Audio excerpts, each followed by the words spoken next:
All right, good evening, everybody.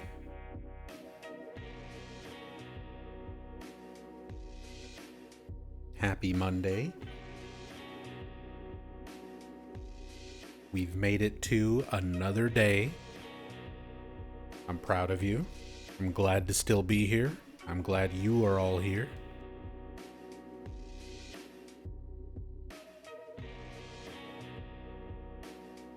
What's up, Aurora Happy? Another manic Monday.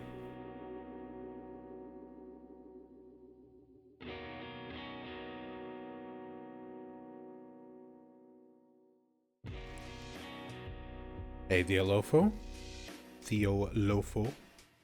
Doing pretty good. Nothing as exciting as visiting family.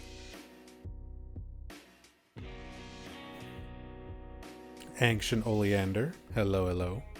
Was away in California for a couple weeks, visiting my folks and turning 37. That's awesome. You should have stayed in California just a little bit longer. You could have gone to the convention where Michael Gwynn and Thessaly Lerner and Liz Mamorsky, a bunch of Silent Hill 1 OG actors, are going to be there, I think this weekend.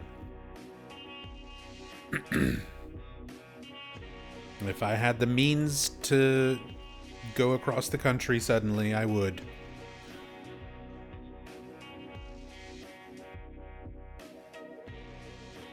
Hey, Tassadul. Hello again, Nub. Been a while. Been a while, hasn't it, Jack the Ripper? Certain phrases, there's certain things that when they're said, I just hear them in my head as video game or movie quotes. That's just how my brain is wired.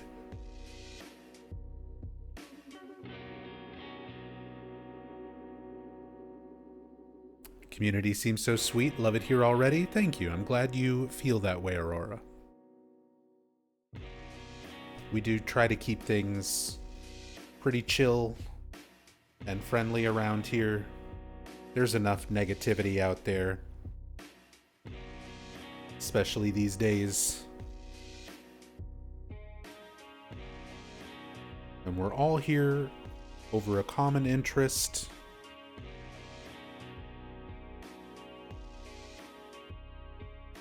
No reason to be nasty.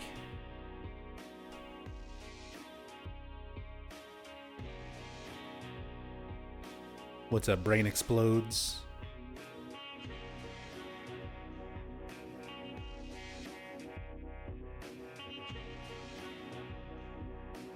Hey, Rachel. Love you. I'm glad the salmon and zucchini fries were good. They did come out very good tonight. It's a recipe that I've been slowly kind of improving upon each time I make it. And I've been making it for about a month now, I guess. Maybe a little bit more. 2 months. Trying to think when I started buying the salmon. Although the zucchini is a little bit newer.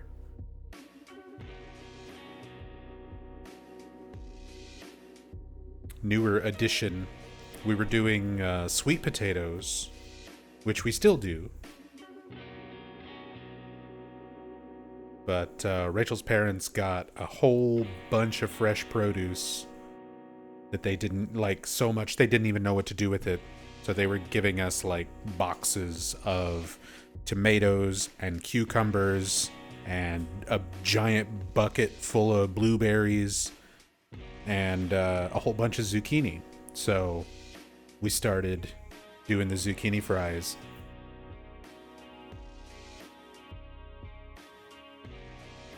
And yeah, I finally figured out I think my perfect mixture for seasoning and breading.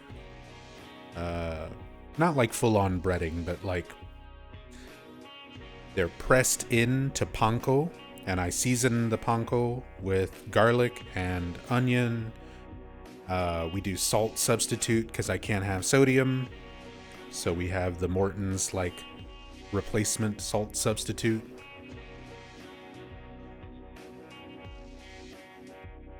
Nub's still teasing everyone with the food, you little shit. Dude, I wouldn't have done it if you hadn't messaged me. And I'm sorry I didn't see the message until it was too late. We'd already devoured our plates. Yurimi wanted a picture. So, I already told Rachel. I was like, are you okay if I cook this again tomorrow so I can take a picture for Hirimi? And she's fine with it. It's not often that we have something where we really want to eat it 2 nights in a row, but I think I've got my salmon and zucchini game down. Nub cooking stream when? Maybe when I finish cleaning up my kitchen. Which, I'm pretty close, actually.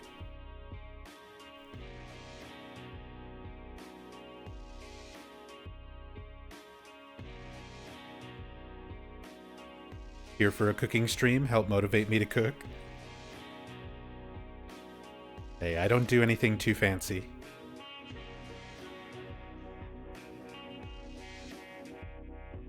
I've got a little bit of restaurant experience.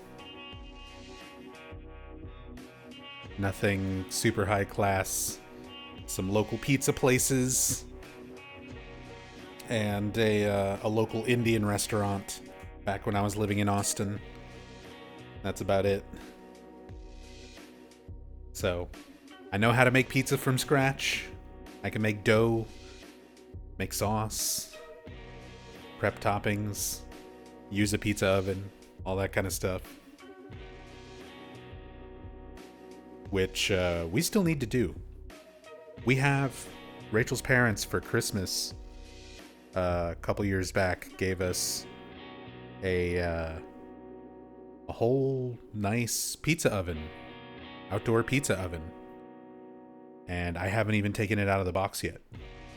It's just been sitting in our garage. Gotta make use of that.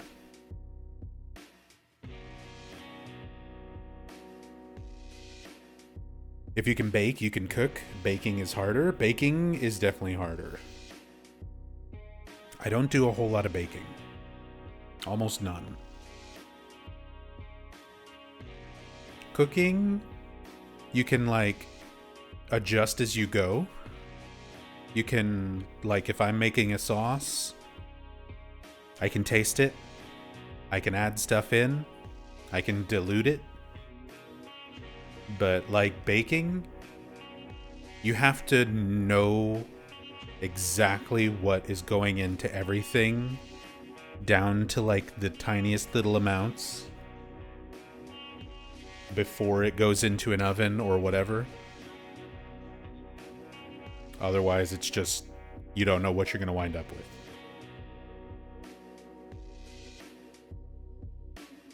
Cooking's easy. Just take some bread and throw it into the microwave, then eat. Oh, come on. The microwaved bread. We don't even have a microwave. We haven't had a microwave since we moved into the new house. So for the last like 3.5 years.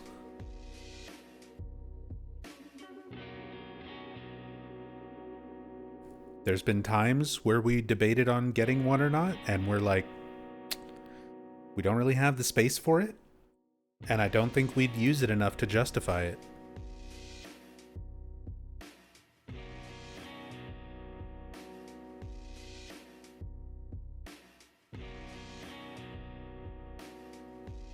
Tried making homemade chocolate cookies, thinking it would be super simple. I don't think they even came out edible. Oh no. That's okay. I've definitely fucked some things up. There was one night where I was craving some gumbo. I really wanted to make gumbo. And I prepped everything. I had everything laid out, all the ingredients. I had the shrimp all prepped. I had my seasoning all out. I was ready to make this fucking gumbo. And step one, just making the roux, I fucked that roux up so bad and I could not save it, to the point where I just wound up with a burnt ball of dough in my pan. And I literally told Rachel, like, I'm done. I don't want to try again. We're just going to order something tonight. Throw it all away.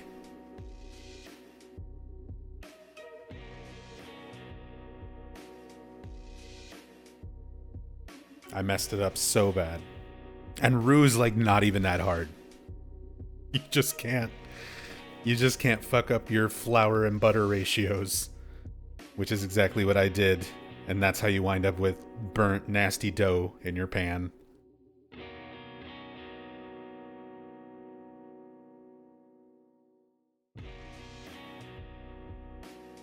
Hey, what's up, Legate? Love your air fryer? Air fryer, team air fryer, all the way. Whenever I do sweet potatoes, whenever I like the zucchini that I made for us tonight, air fryer. Air fryer is so fucking just the best.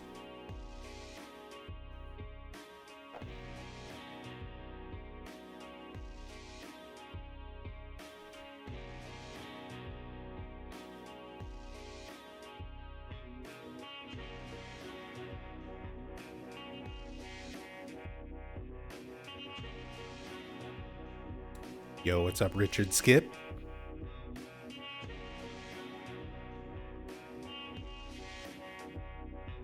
Aurora, you got fresh peaches the other day. Made some peach cobbler. Nice. I still need to make a proper peach cobbler. I've made dewberry cobbler with fresh dewberries that were growing in our backyard. And I made blueberry cobbler when Rachel's mother gave us a big old bucket of fresh blueberries. But I still need to do some proper peach cobbler.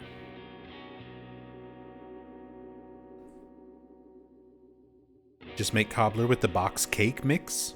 Tastes good to me. That's perfectly fine. Mine is not super complicated either.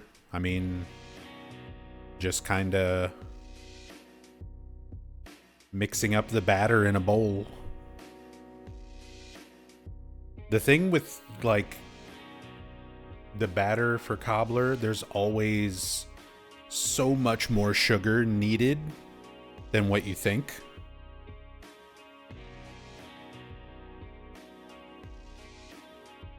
Like, in my head, I always want it to be, especially now, I want it to be, like, healthier. And some stuff, you just gotta bite the bullet and realize, don't try to make it healthy. just understand there's going to be a lot of fucking sugar and butter and everything else in there. And then when it's done, Just don't eat much of it at a time. Just little bits at a time. You can't do much about the cooking process, but you can adjust how much of it you actually eat when it's done.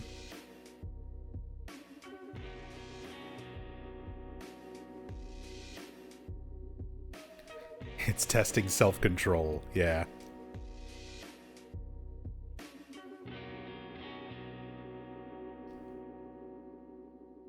Trust me, there's a lot of things that I've tried to make as well.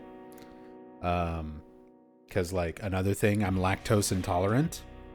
But one of my favorite foods in the world is chips and queso. I could have fucking tortilla chips and queso every fucking day if my body would not just melt. If my stomach would not just turn into a war zone. And when I was trying to figure out ways to make like all these recipes for like queso substitute made from like blended up lentils and nuts and nutritional yeast and stuff like that. There's all these recipes and stuff online that were like, oh, you can make it taste just like... No, you fucking can't. No, you cannot. You can make some decent tasting dip, but it is not fucking queso.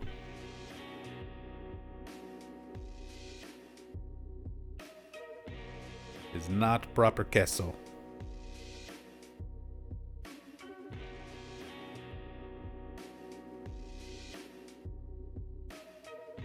Lactose. Sometimes, like I said, you just gotta deal with it. That's why scientists invented Lactaid.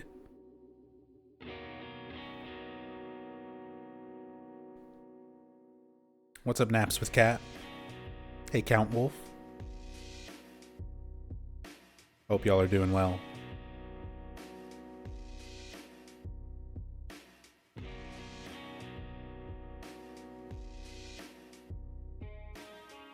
Oat milk is goated. Goated. Yeah, we just get lactose-free milk.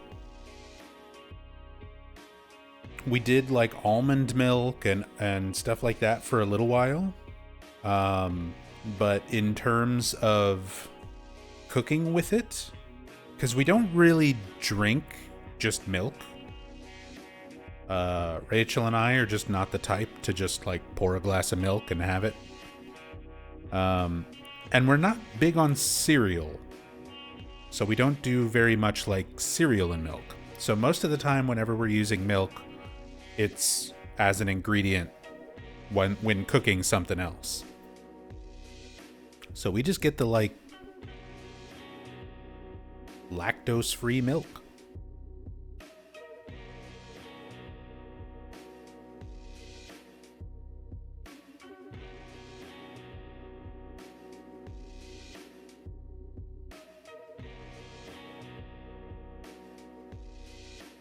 I think this is the reason why everyone I've ever known who's lactose intolerant still just takes the punishment.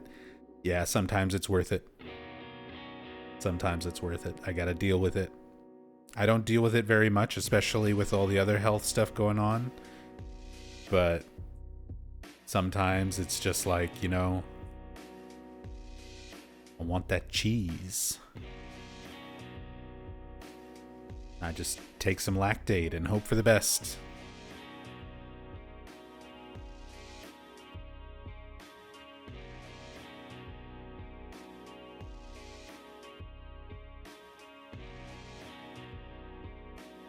It's like, how can I live without having ice cream? I can live without ice cream. I'm not big on a lot of sweets. Which, honestly, like pretty much all my life, I've always preferred salty snacks to sweets. I think my taste buds are completely changing now that my diet is extremely low in sodium. I feel like I'm getting more of a sweet tooth.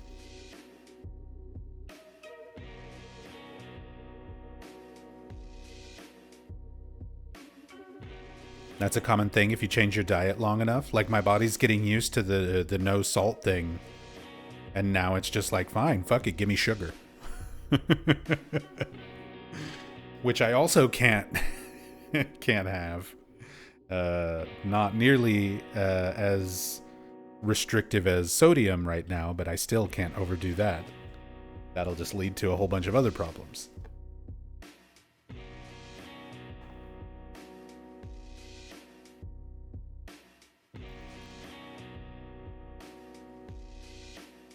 All the M&Ms, yeah, me and Rachel have been killing some M&Ms.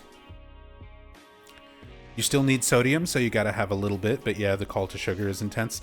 See, it's not like I have zero sodium, but I really, really limit it. Because I think the normal daily allotment is something around like 2,000 milligrams. Daily sodium.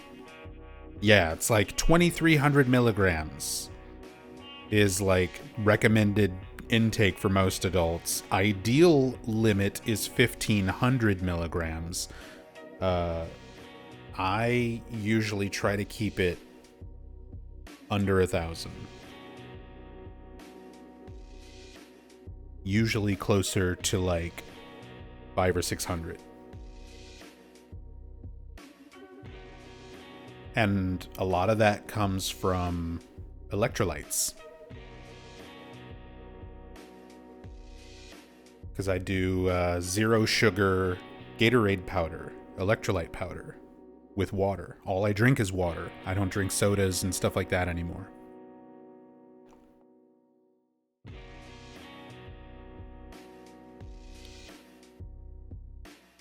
Delicious Crystal Light. Yeah, Rachel does Crystal Light.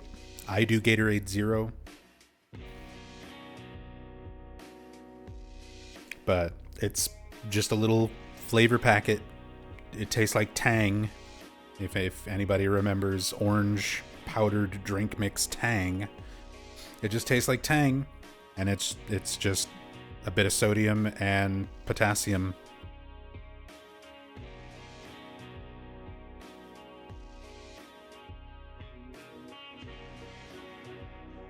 Wait, you use milligrams as a measurement?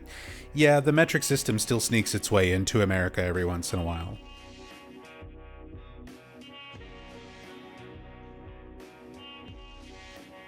Only for very specific uses.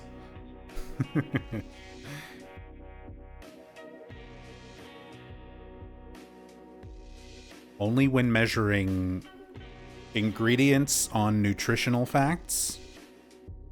On sold products and buying drugs. Those are like the only two times the metric system comes into play.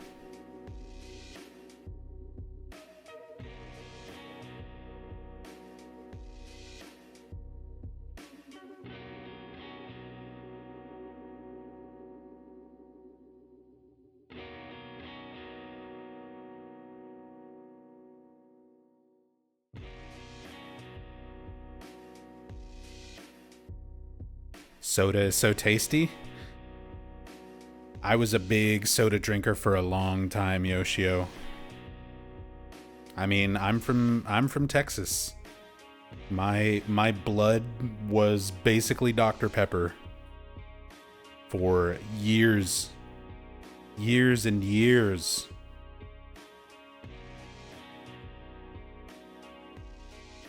That's one of the things I was actually worried about when I started having health problems and got my blood work done.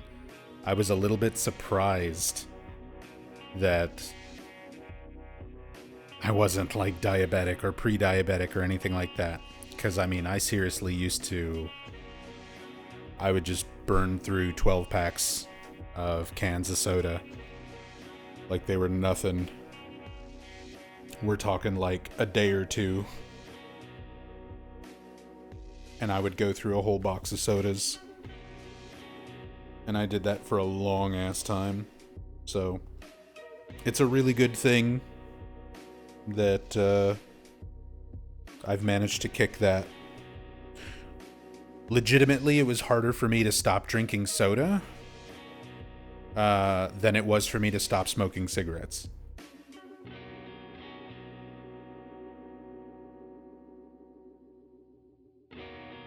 It was easier to stop smoking cigarettes than it was for me to stop drinking soda.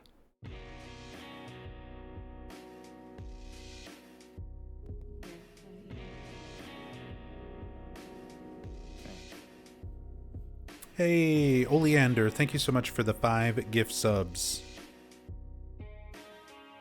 Going out to our wonderful community here. Devo, Shadow Swift, Wereseer, Harkit Stark, and Hee-Jon Lo. Enjoy the subs, enjoy the emotes, enjoy the ad-free viewing. Thank you so much, Oleander. Thank you. Very, very much appreciated.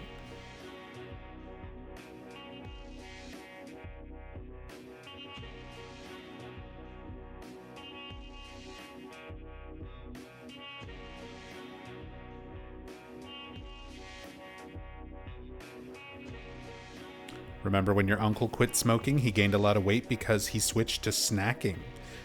Yeah. It, especially with smoking, like, you legitimately have this feeling of not knowing what to do with your hands or your mouth. Like, you get that sort of ritual of holding a cigarette and smoking a cigarette. You have that oral fixation. So, for a lot of people, they just replace it with something that is similar, like grabbing a handful of snacks and putting that, it stimulates the brain in very similar ways.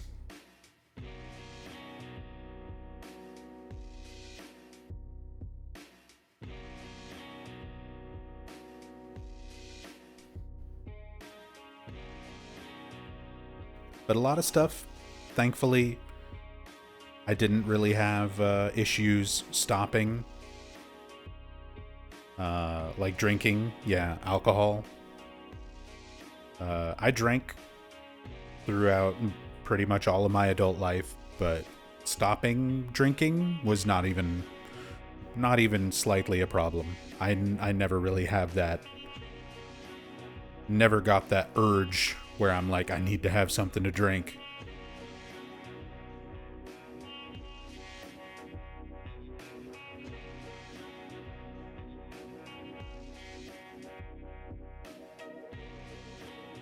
Smoking, it was one of those ones where certain things would trigger me and make me want to smoke. Usually stress, because for me that was my like de-stressing moment. Go stand outside and smoke a cigarette. Now that I'm like healthy and doing a lot better, I'm realizing it wasn't the smoking aspect that was de-stressing me. It was the standing outside part. It was the getting outside in some different environment, stepping away from whatever is stressing me out, and breathing in fresh air. I know that sounds stupid when you're standing there smoking a cigarette, but you're also outside breathing in fresh air. If it's during the daytime, you're getting some sunlight. So it's like, that's the stuff that's actually making you feel better.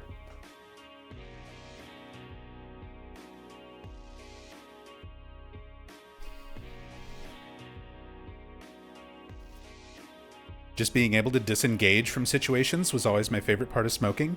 It also felt unfair if you were a non-smoker in a situation where there was a lot of smokers around you who just got the benefit of, like, getting to step away. When I worked in restaurants and, like, when I worked in pizza places, pretty much everybody smoked. So you have your designated, like, you get a 30-minute lunch and a 15-minute break, and that's all you get during your shift. If you didn't smoke, that was all you got. If you were a smoker, everybody else understood, like, oh, you got to step outside for 2 minutes to go and smoke? Then yeah, go ahead, go smoke.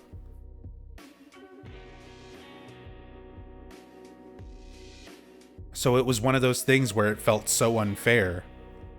If you're not a smoker, you don't get those extra 2-minute breaks every hour or whatever to like step outside and get away from your job and go smoke a cigarette.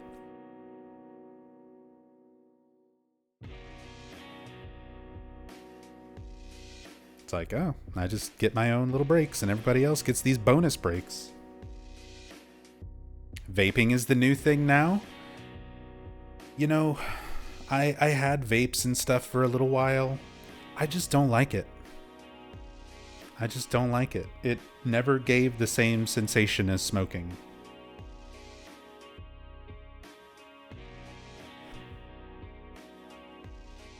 But either way, I'm glad to be at a point now in my life where I can do without all of it. I can do without all of it. If there's anything that I ever want to like break my healthy lifestyle for now, it's junk food. It's fucking junk food, man. Fuck cigarettes, fuck alcohol, fuck everything. Taco Bell. If you want to get me to fucking stop living healthy, wave Taco Bell in my face and I'm done. It's over. And I'm like, all right, fuck it. Give me the heart attack. Give me the heart attack. Just feed me all the tacos.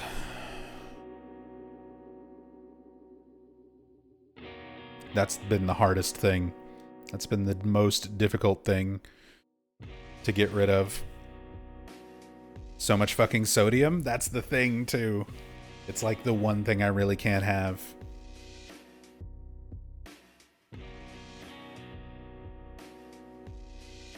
Me and Rachel are also sitting here, like, dreaming of a day 20, 30 years from now. However long it takes us to get out from under all of our debt and bullshit and actually get to save up money again. And we're like, if we're still alive, we want to go to Japan. I've been to Japan, and I want to go back. Rachel's never been, and she wants to go.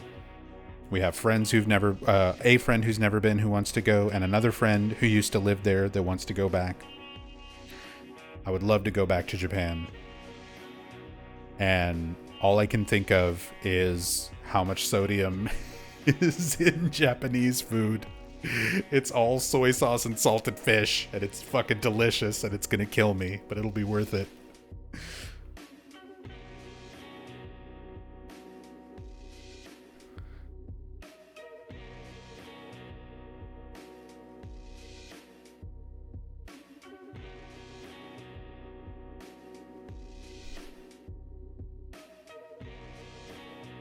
All right. Enough food talk. Unless we discover some food. I guess we are about to discover some food, potentially. We're going to play some Silent Hill 2 Remake. It's day 20. And we're about to descend into the prison below the Historical Society.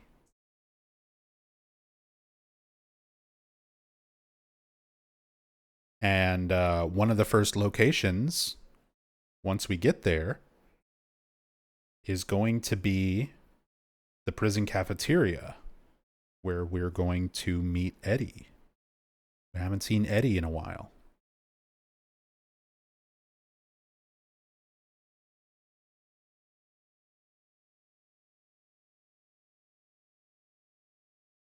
Stop talking about food. Play Silent Hill. Fuck. I'm so hungry. I'm sorry. And I didn't even get you that picture of the fish. I got you tomorrow, though, for sure. I'm going to just make the same thing again.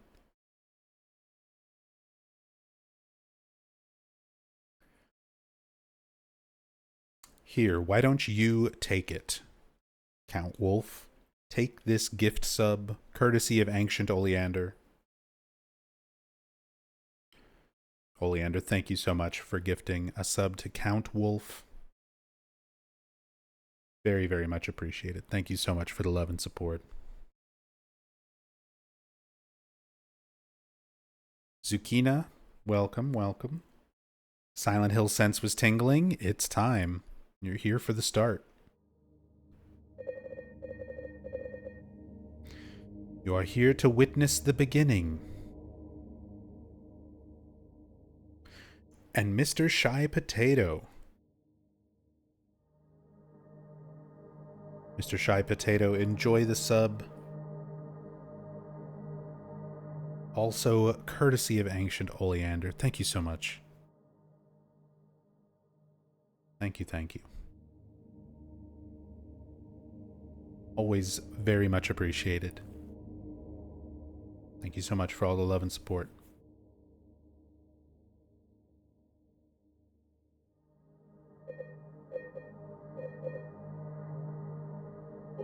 Let's get this canned light bulb. As said, I'm thinking it's going to be in the hotel. Once we get to the hotel, I'll be very surprised if we never find a canned light bulb. If there's just nothing. But I think we'll find it. I think we'll find it in the hotel somewhere. If not sooner. Unplayable if true, it would just be so weird. Bloober references every other original puzzle that was changed for the remake. I don't see why they would exclude that one.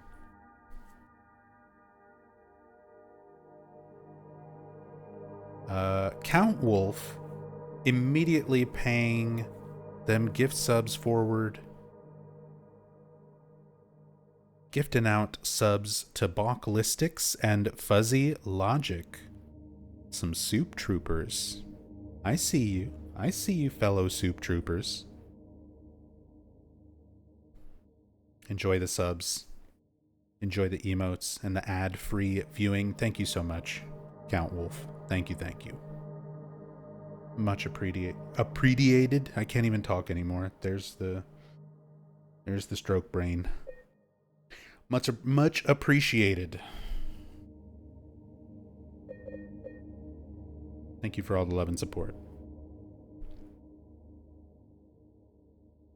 It is strange. I don't think it was a forgotten thing. They hid the Silent Hill Sands in the barn, so maybe there's more hidden out of bounds.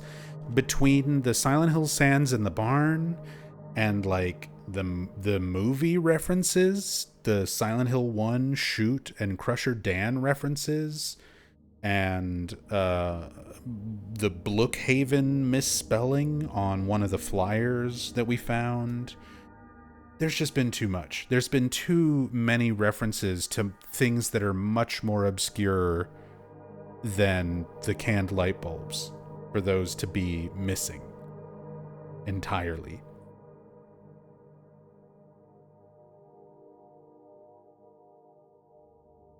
And Count Wolf with the 1100 bits.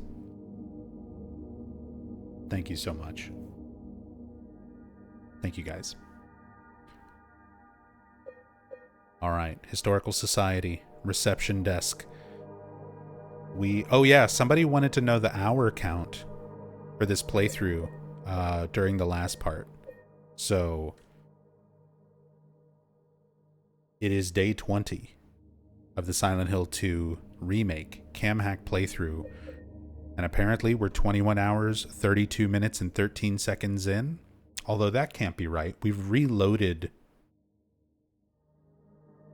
so this isn't properly tracking everything.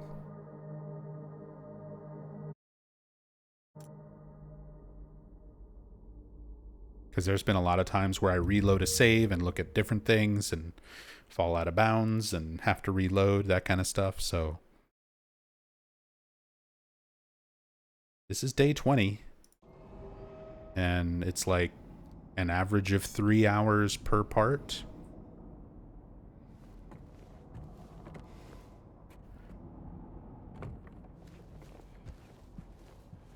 Oh yeah, Tassadul. We did look at the telescope for you, and that's right here. So yes, we do have the super low poly London telescope. We made sure to look at this just for you. Just to make sure. This, because, like, the stand that it's on is, like, the super detailed wood with all the textures and, like, chips and scuffs and everything on it. And then PS2 telescope. Right next to this super high definition model that apparently comes from an online Polish museum where you can view all of their objects in 3D, like all of their artifacts. So we have this artifact that's like literally a museum scan that they ripped and put in the game that's incredibly detailed. And then we can, count the polygons on this telescope. It's so strange. And for anybody who missed it last time, we also saw some other cool stuff.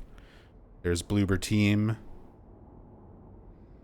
There's the developers who made this game, standing together for this group shot, hidden slightly out of bounds, just over here in this area you can't normally access, along with a portrait of the original Team Silent, which I learned something new.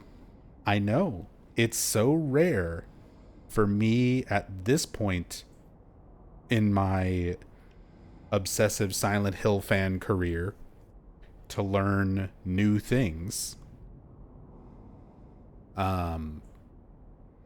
But this is a group photograph of Team Silent, and it is in the original Silent Hill 2. I always looked at this portrait in Silent Hill 2 OG, and I just thought it was like creepy vintage photo. But apparently that is Team Silent, as verified by Bloober Team, and the file name for the asset. So it's one of those things that I always looked at in the environment for OG Silent Hill 2 and just didn't realize what it was. So I always appreciate learning something new about the OG Silent Hill 2 as well.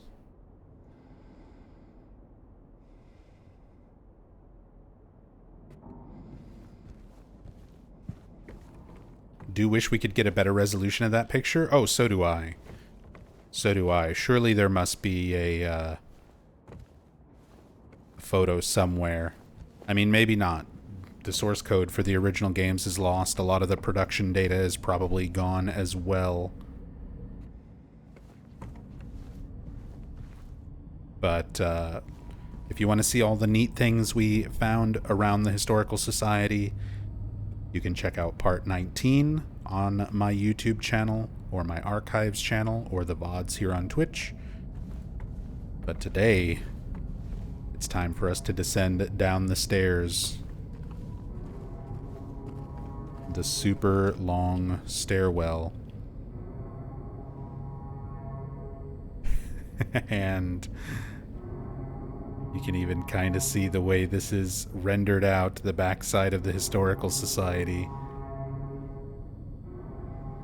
with just this long stairwell out here. This is something that I wanted to check, because this is something that I always found very interesting about the original Silent Hill 2.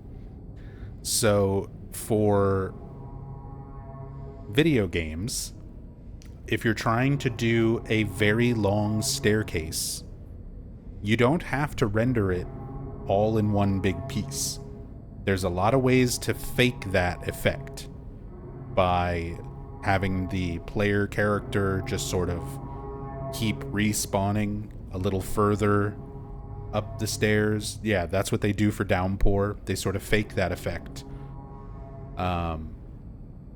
to give you this super long or endless staircase effect. The original Silent Hill 2 when you're going down this long set of stairs, it's all one big rendered environment all at once. It's not trickery, it's not moving the player character. It's all rendered. And you can see, well, I say you can see up to a certain point until the lighting doesn't work. But the remake handles it the same way. Respect to Bloober Team for doing this effect the exact same way as the OG and just rendering a really ridiculously long staircase. Remember that from the Neko Run playthrough? Yeah, that is also on my YouTube channel. The video is called Hacking Silent Hill 2 with Neko Run, if you want to find it. And if you've never seen it, it is a really, really interesting watch where one of my good friends, Neko Run, did an extremely modded playthrough of Silent Hill 2 Original with a lot of free cam and all sorts of other fun little things. So definitely a cool playthrough if you've never watched that one on my channel before. But yeah, I love the fact that they recreate the long staircase without any sort of visual tricks or anything like that. It's just a legitimately super long staircase environment, all rendered all at once.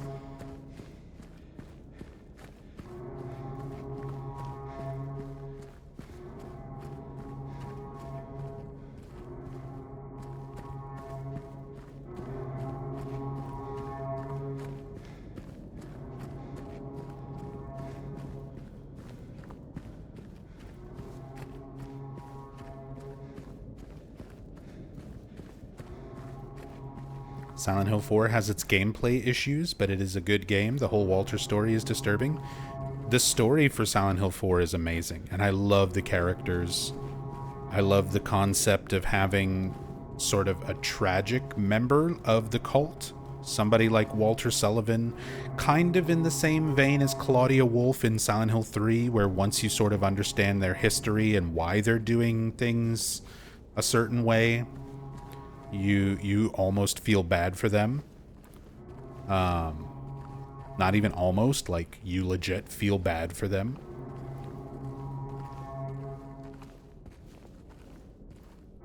But yeah, some gameplay and game design choices for Silent Hill 4 are questionable.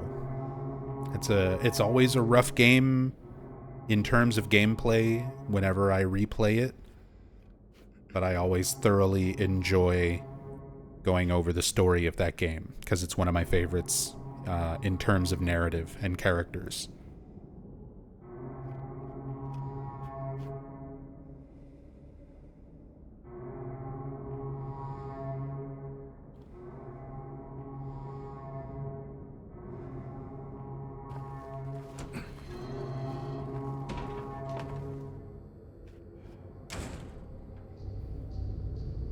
And then immediately, as soon as we go through that door, the flickering light, the change in the audio.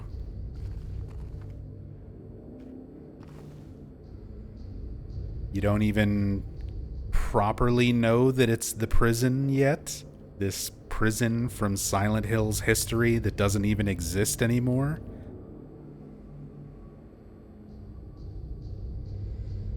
Oh yeah, and it unloads the long stairwell and the historical society once you cross in this way.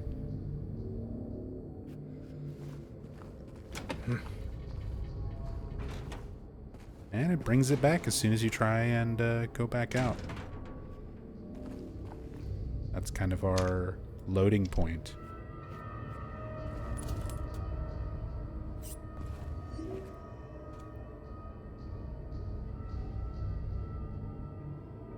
Toluca Prison, September 11, 1820.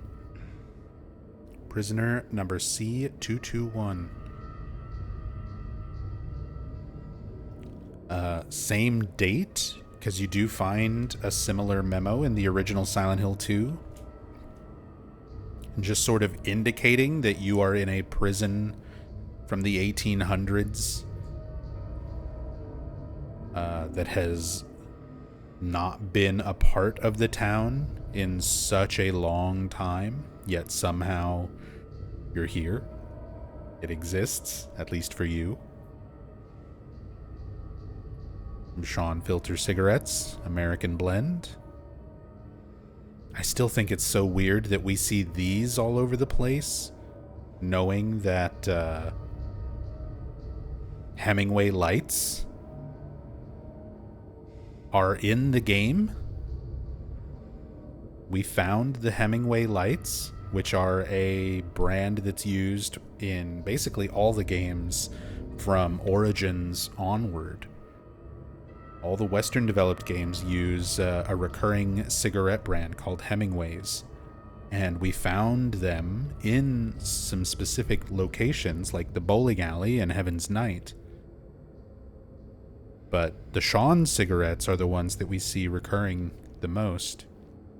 Sean as in Sean Bean, Scene Bean, Sean Bon. Possibly. Very likely a reference.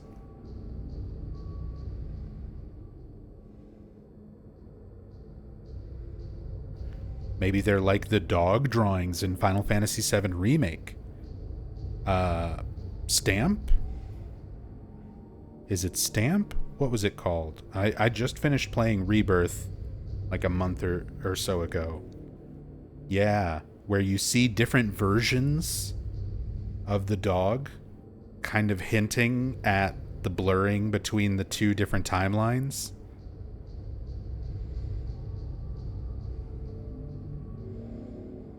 Toluca Prison. Next, high number 1508. Date June 19 something.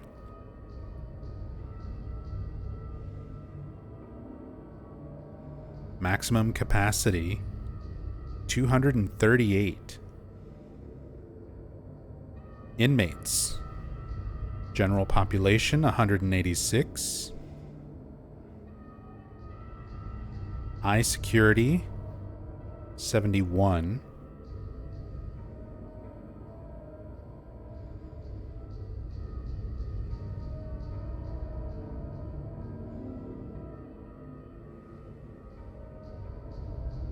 Isolation? But they forgot an S? Iolation?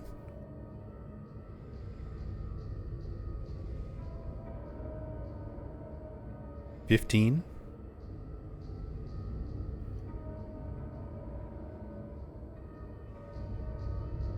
DE something POW. Sort of blurred. Hard to read. Total 282. So the max capacity is 238. And they were well over capacity.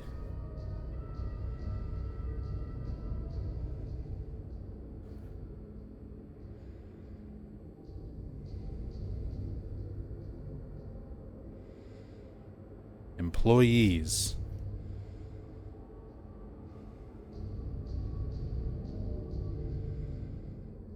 Is that AUTH? Like authorized or authentic? And actual? Prison guards, 28. Kitchen staff, 10. But actually 4. Medical workers, Looks like a very faint 5. And actually 3. Mechanical. Also looks like a faint 5 or a 6. Actual 2.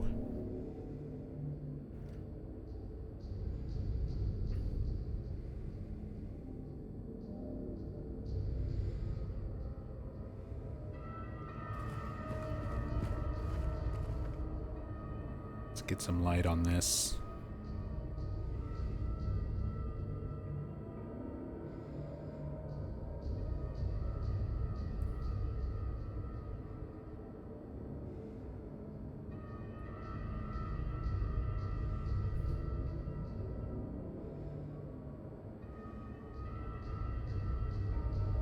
Possible reference, 1508 and 1408.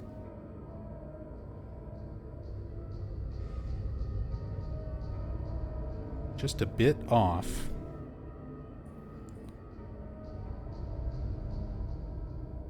But I do love 1408. It's a great short story by Stephen King. And one of the better movie adaptations for a lot of Stephen King's stuff. A lot of the film adaptations for Stephen King things can be kind of hit and miss. Some are really good, some are kind of bad. Rachel and I just rewatched 1408 like last week. Oh yeah, John Cusack and Samuel L. Jackson. 1408 pulls a full-on Silent Hill with the endings, so we're convinced people on the production side or the director must have been familiar with Silent Hill when making 1408, because yeah, they literally did 4 endings for 1408, and the way that they're laid out is like bad plus, good, and good plus. I don't want to spoil it for anybody who hasn't seen 1408. Go and see it. But after you've watched it, look up the other endings. Because depending on where you watch it, you'll get one of 4 different endings. Fairly different endings. But the way they're laid out, it is totally like bad plus, good, and good plus. We're like, somebody must have been familiar at the very least with Silent Hill making that movie.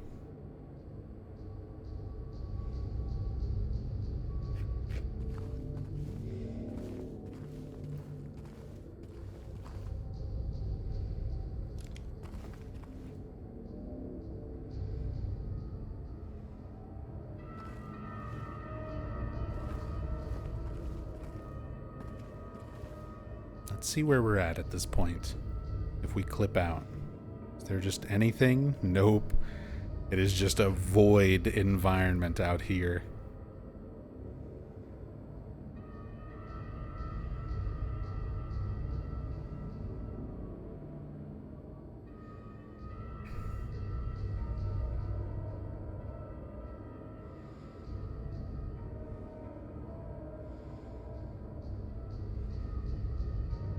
We've got a little radio receiver or transmitter.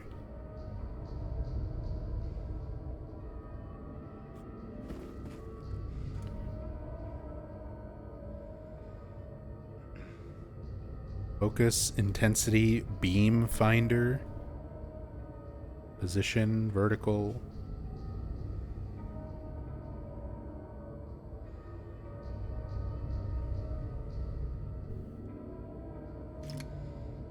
Radio?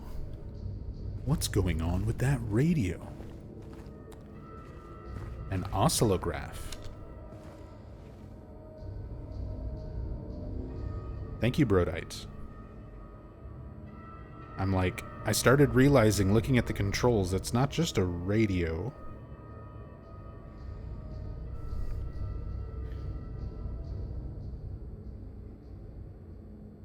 Pull this up. An oscillograph is an instrument used to visually represent and record electrical signals, typically by displaying their voltage and current variations over time. also referred to as an oscilloscope. Crucial for designing, testing, and troubleshooting electronic equipment. Nub, can you verify there's no Mary body in the car when you cam hacked it? Go watch part 1. Dog syrup. That's like the very first thing that we did.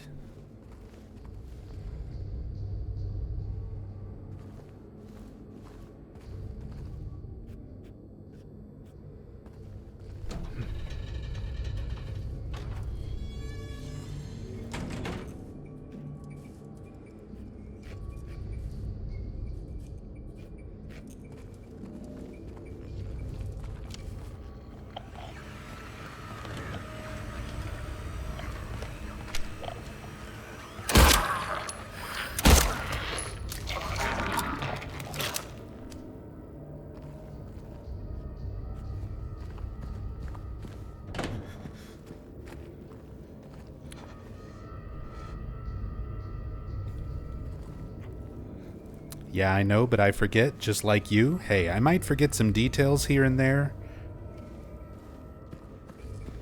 but that's not something I would ever forget. It's such a crucial part of the story. It's such an important thing.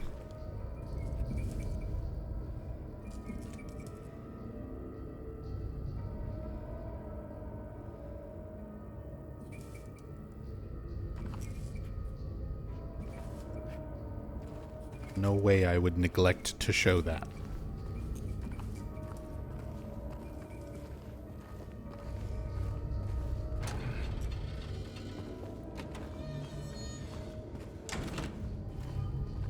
It's our little side office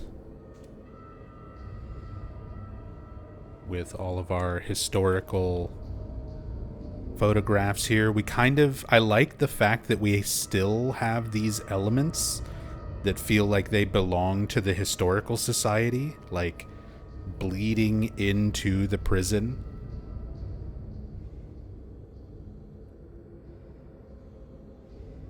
Crimson and white banquet for the gods. And these are basically the same images that we can find in this same room in the original Silent Hill 2.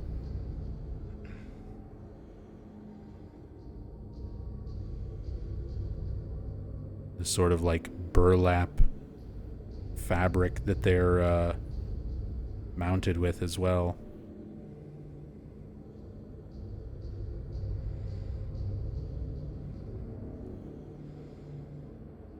Me when I'm showing my Knight Templar friend my swingy thingy.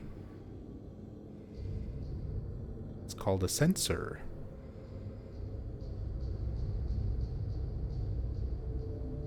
It's used by the Plague Killer in Dead by Daylight. It's her main weapon. It's the swingy thing.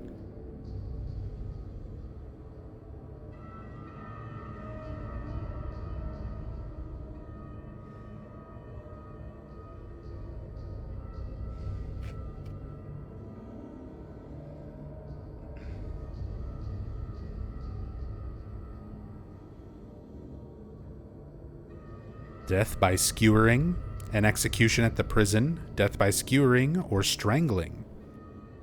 To choose his death is the prisoner's last taste of freedom.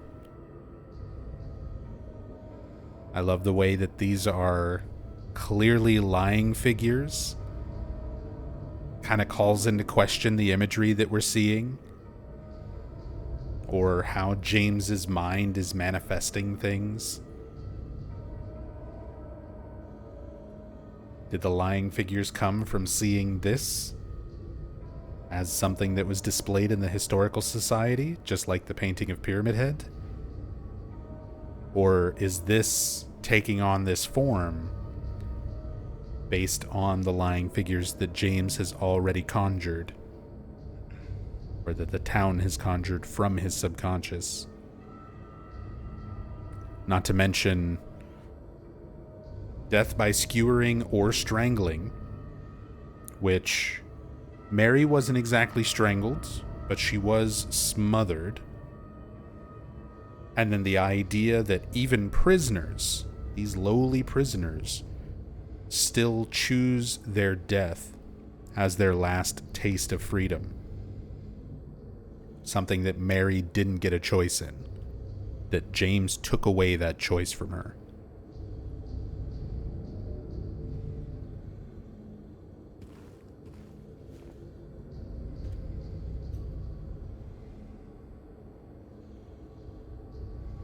And the Toluca prison camp. So how the prison originally looked. Built in 1862, the camp was used to house prisoners during the American Civil War. Converted into Toluca Prison in 1866. So a little bit more history behind the prison, when it was built, when it existed. And if you look at the location, right here along the front of the lake is where the Historical Society now sits. It's a place that does not exist anymore in present day. This whole area is not literally existing underneath the Historical Society. It's an entire location being manifested from the town's past.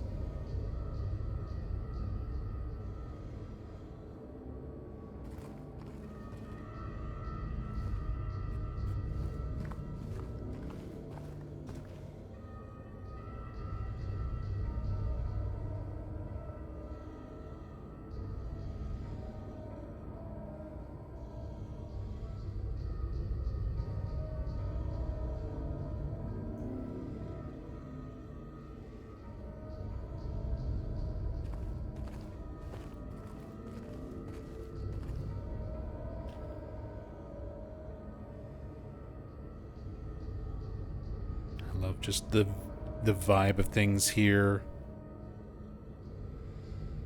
All the pipes and chain link barred windows. Everything is so oppressive.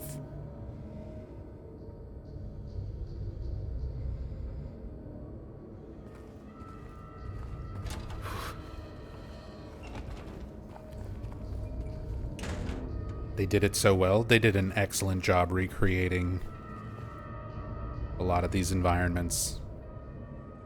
And even with some of the minor issues I have with the remake prison, the look of it, the atmosphere is like spot on. Wish it wasn't so combat intensive. That's my main complaint as well.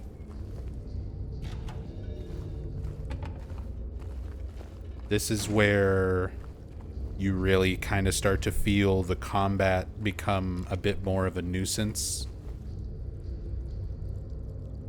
rather than something helping to amplify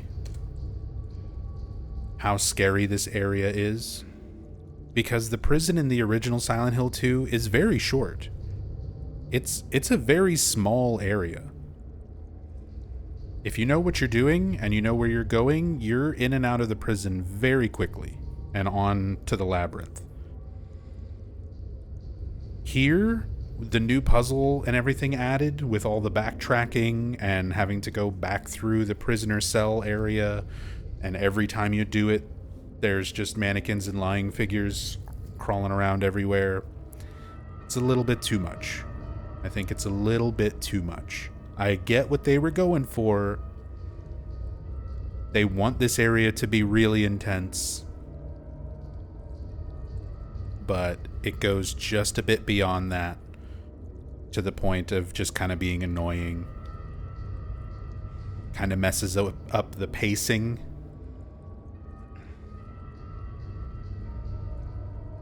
So, I hope these are the kind of things that Bloober takes in mind when doing Silent Hill 1. Kind of finding that balance between expanding an area and making it feel like padding. Because there's definitely a lot of areas that I would like to see expanded, but not to the point of just kind of feeling like padding, like buffering, that sort of spreads the pacing out of the story and your progression a little bit too much.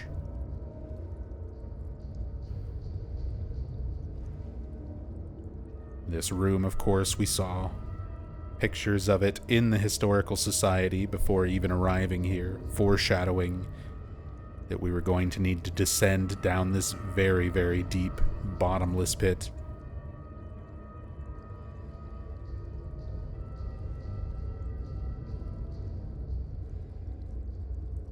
There's as far as the camera goes.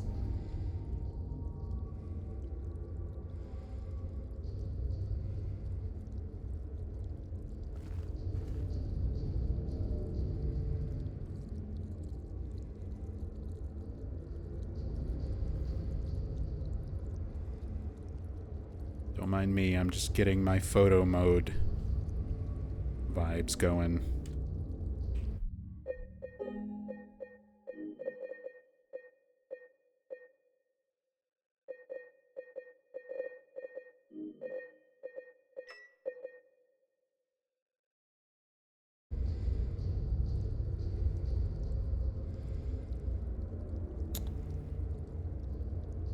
Turn off the thing.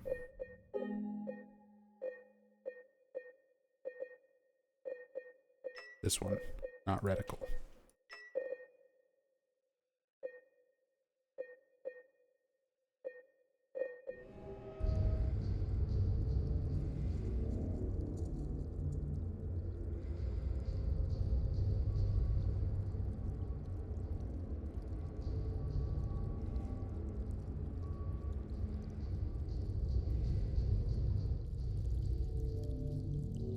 There we go, fix the lighting. Let everything animate.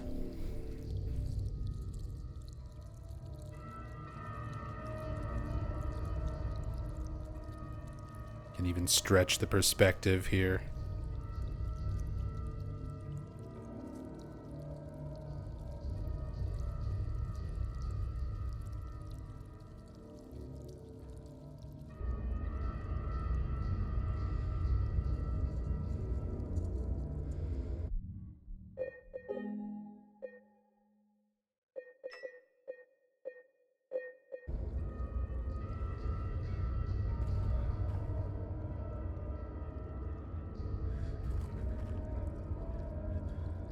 This is something I thought was a little bit of a strange change.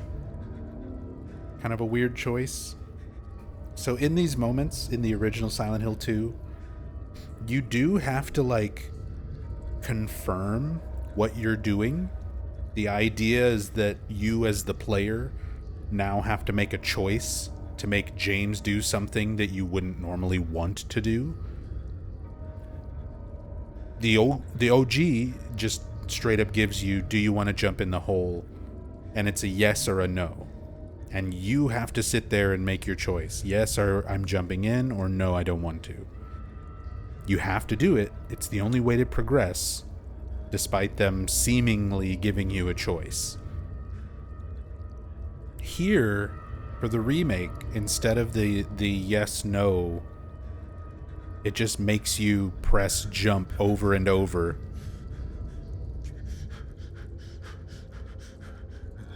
Like, you're goading James to do it. Yeah. And I kind of don't like that change.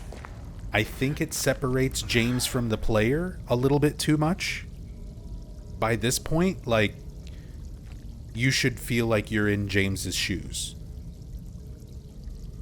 You shouldn't feel like you're controlling James, pestering him to do the thing. It should feel like you are making that choice along with him. Very minor, nitpicky stuff, but...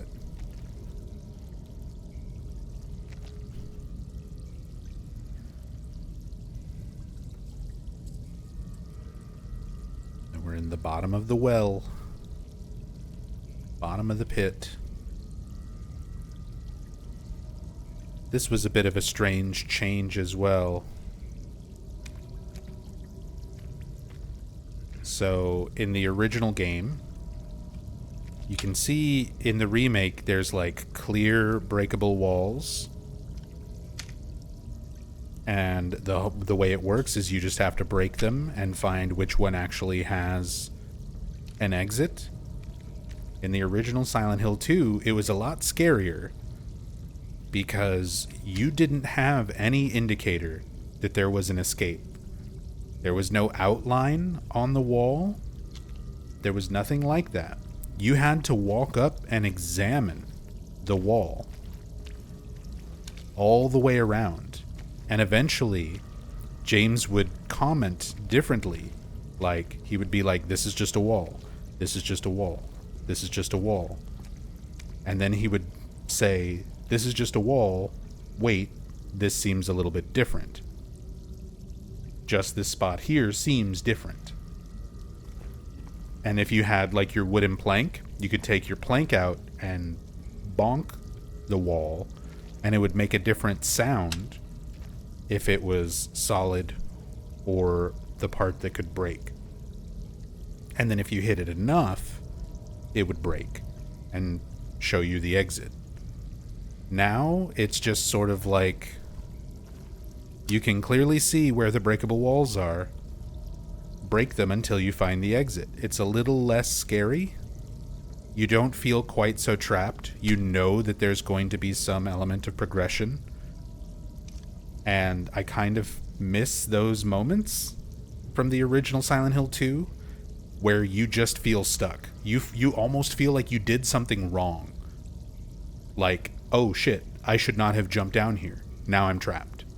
They do a similar one later in the prison in the original Silent Hill 2 when you go into one of the cells and pick up the tablet of the oppressor and you try to leave the cell and it says that it's locked. And you're just stuck in this little cell. And you start thinking, oh, did I just soft lock myself? Did I fuck up? Did I miss a key somewhere? Is there a puzzle somewhere in here that I'm supposed to be solving? And you're running around and you're frantic and you're looking for what you're supposed to do. And it turns out you just have to wait a little bit or examine the cell door enough times and then it opens. So, taking away these moments that genuinely kind of make the player feel stuck for a little bit and making progression more of an obvious choice, I kind of dislike that.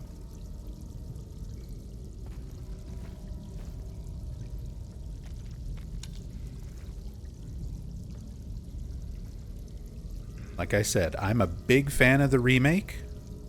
I really enjoy this game, but it's got its flaws too. We can see this is actually the real one. Right here. Just clipping the camera. You can see there's nothing behind the others.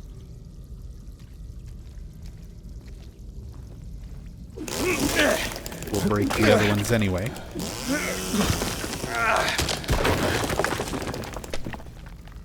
Just to show. It just has a shallow little dead end.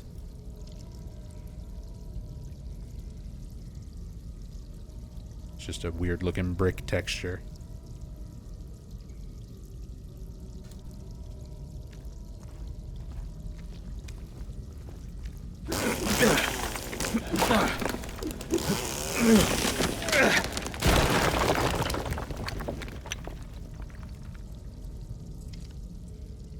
Hey, what's up, Ram Ranch?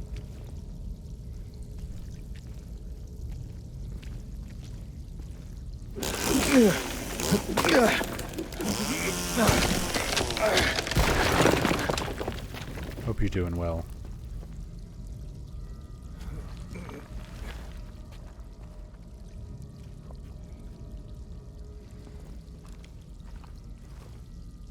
Well, we live in the TikTok era. Those things that require time and patience tend to be less popular, but I agree, those elements were little diamonds, especially the first time you're playing Silent Hill 2. Exactly. Exactly. And yeah, it's an unfortunate thing, but I understand why those changes get made. Again, I've been seeing lots of people getting into the fandom, especially after the Silent Hill 1 remake was announced. There's a lot of new players coming into this fandom every single day. People who've just now been getting around to playing Silent Hill of any kind. Silent Hill 2 Remake is on sale. A lot of people are getting it and playing it for the first time. And a lot of people are getting into the classic games for the first time after experiencing this. And I keep seeing posts on forums and the subreddits and YouTube comments where new players are like going back and playing Silent Hill 1 and they're like, I don't have any idea on where to go. And it's like, yeah, you have to, like, you gotta pay attention. The game's not just gonna give you a very blunt, straightforward, here's where you go next. But if you pay attention, people will say in the dialogue, like, what you should do next. What place should I go and examine next? Harry will say, maybe I should go check that alleyway again. And that should prompt you to go, oh, let me go find that alleyway from the nightmare. And then that will give you a note that says to school. That tells you should be trying to find your way to the school. You check all the roads, but they're all blocked, but at the end of one road, you find a note about a doghouse. You explore the rest of that street, you find the one house that has a doghouse. So, like, the clues are there, but you have to actually pay attention to pick up on them. And there's a lot of people who just, especially modern times, modern gamers, they don't have the mindset to do that. Their sense of video game logic is not the same as people who grew up in, like, the old 80s, 90s era of video game logic, where you literally just had to, like, pay attention to everything, take notes on everything, try everything on everything else. Found a new item, try it everywhere. Found a new thing, make a note about it.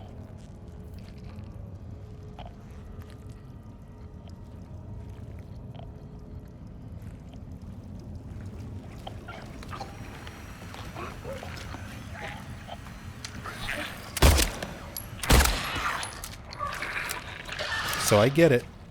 You want to try to cater to people who don't have the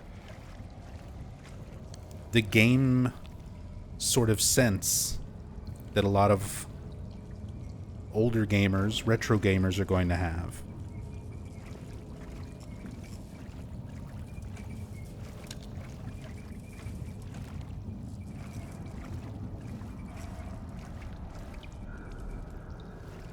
Games just aren't really made that way anymore. So there's no reason for people to sort of be expecting or anticipating that type of gameplay anymore.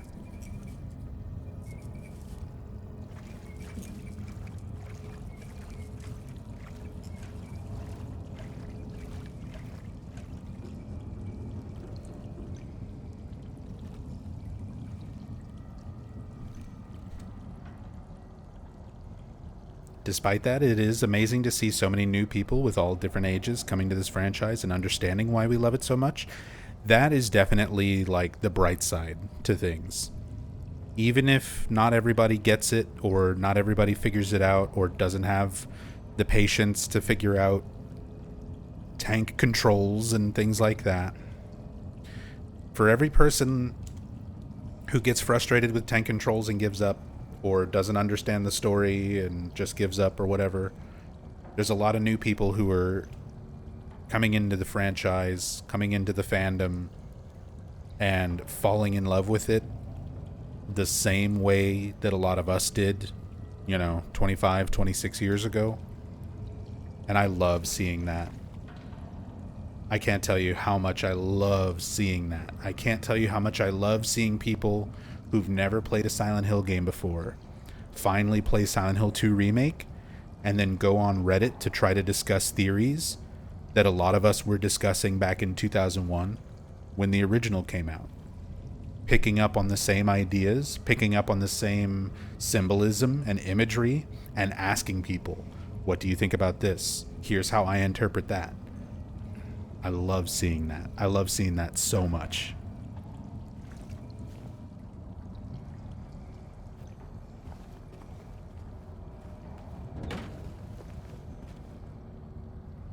And I can only hope Bloober manages to achieve the same effect with Silent Hill 1.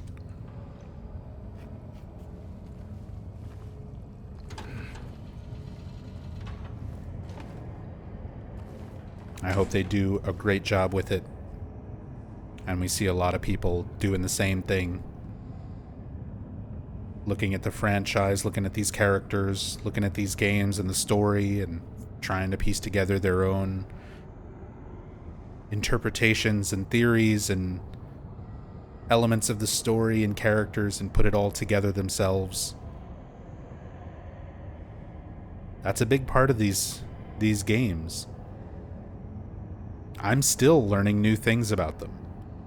Not just the new one, not just the remake, but still learning new things about the originals. Still looking at information in different ways, trying to alter some of my opinions on things that are left ambiguous and interpretations on things that are not meant to have direct answers. I still constantly change how I think about these games and what I learn about these games.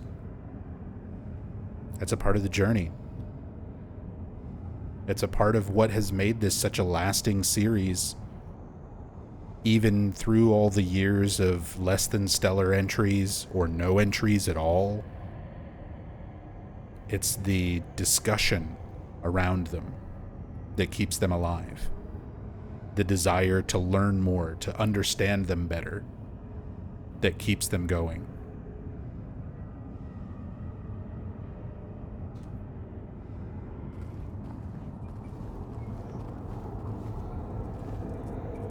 Also, I love this hallway.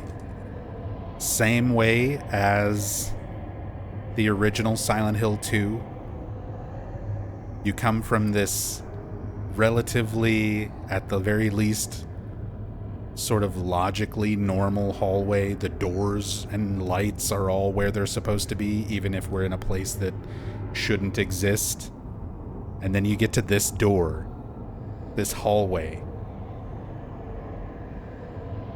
And it, to James and to players most of the time, you're looking at a grate on the floor and a hole below that grate for you to drop into.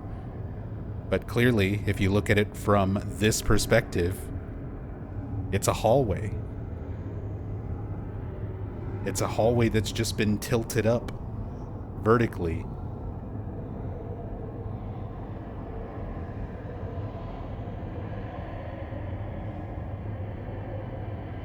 And I love the effect. Same as the original.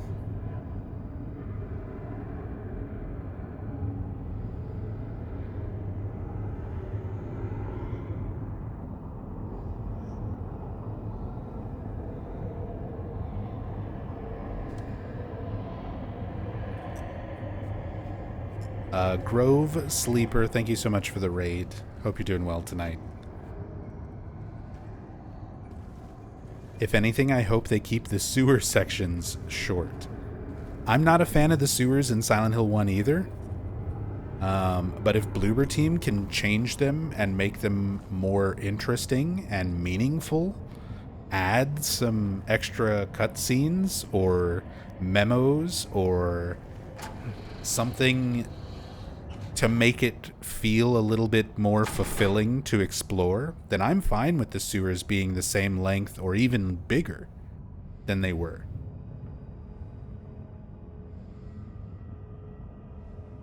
Just make it satisfying to explore. Make it meaningful. Give them more of a purpose.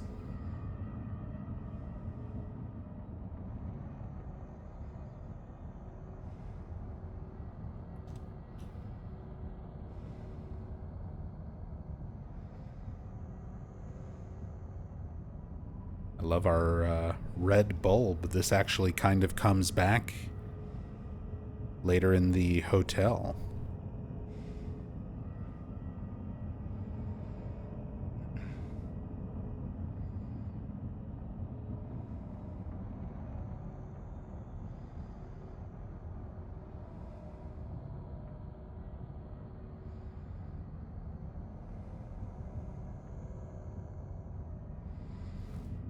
We don't meet any animals or birds during the game, only insects. Is there a special theory for this? I mean, there's plenty of ways you could try and interpret that. Specifically for Silent Hill 2. Because Silent Hill 1, Silent Hill 3, there are like dog enemies. Do you mean just like in terms of manifestations? There could be the idea that, I don't know, a lot of people, for example, don't believe that animals have souls, only humans. And if you go off of that idea that, I mean, I don't personally subscribe to that, but a lot of people and cultures do. And if you were to put it into that context, have the idea that people can be here, their souls can be a part of the fog world and other world, whereas animals cannot. Or that animals and things are just something not as important to James. So it's not something that he sees as part of his world. His perception of the fog world and other world.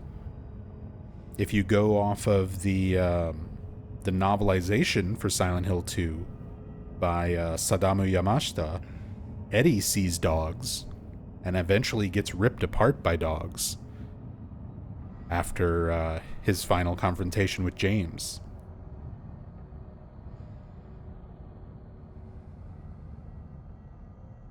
But the novelization, as interesting as it is also written by somebody not involved with the dev team.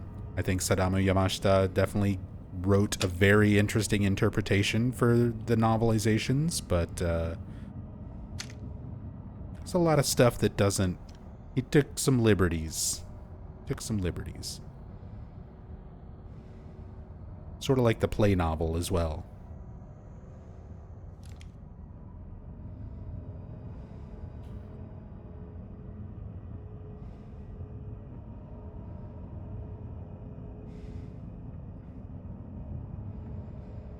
Keypad puzzle. I like that this was kept very similar. Not quite the same as the original. It's a little bit simplified. Grr, keypad puzzle? Hey, I used to speedrun this game. And, I mean, I still technically do. I just haven't done runs in quite a while. So, if you're speedrunning the original, I mean. So the original Silent Hill 2, if you were speedrunning this back in like 2015, when I started running it, or earlier, you used to just guess at this. Because there is no note, there is no memo, there is no way to know exactly what the solution would be. All you would see is that there are 3 numbers that are different from the rest of the numbers on the keypad. In this case, like 239. So you basically had like a 1 in 6 chance of guessing the code, and a total of 6 possible codes that you could try as a solution. No note, no memo, the solution isn't written down anywhere. You just have to keep trying until you figure out what it is. That's how the original was designed. So it could be 239, it could be 932, it could be 329, or any one of those variations, but there's only 6 possible combinations that you can make with the numbers given. Sometimes it would only be 2 numbers in the OG. So imagine the 9 was also all bloody and grimy, and you only had 2 and 3. Same exact thing.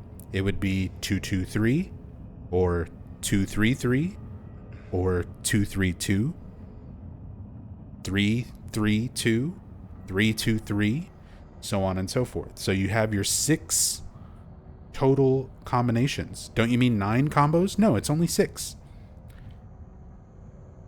It can only be 6 possible arrangements. Go ahead and work it out for yourself on paper if you must.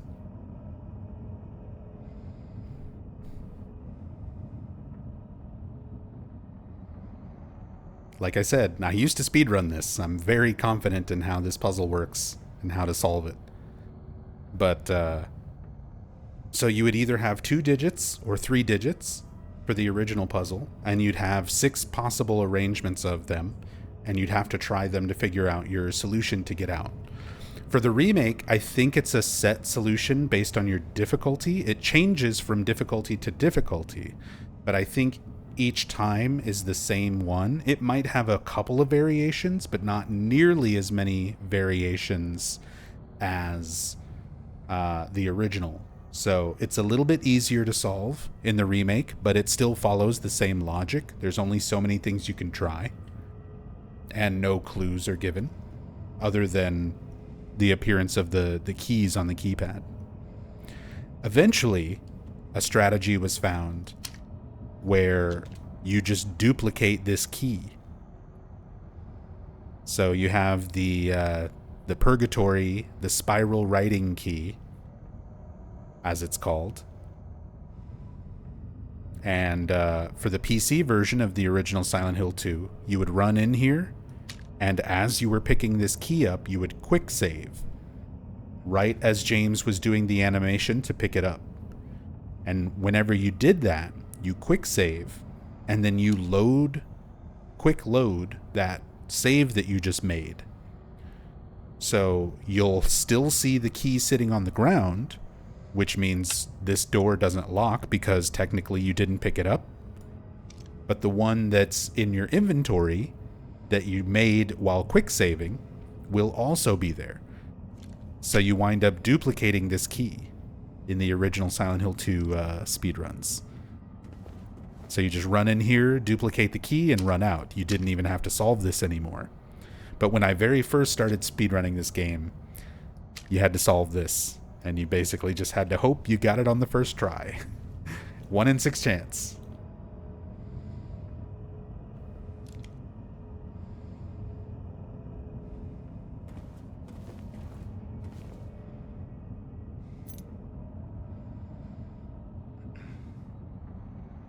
There's our spiral writing key. We are fancy fingered. We've got James glowing red under the red light. I love it.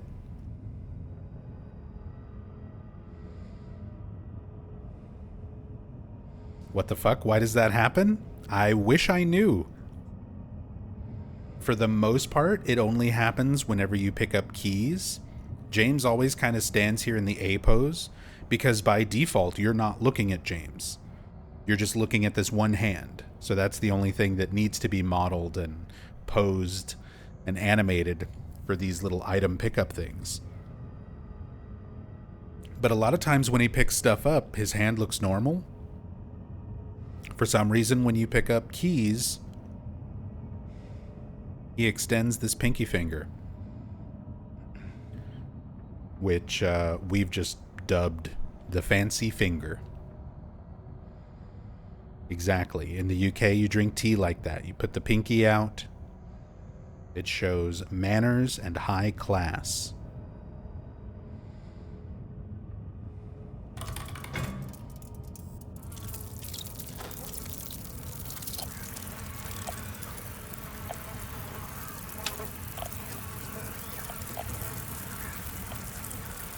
And then all the bugs.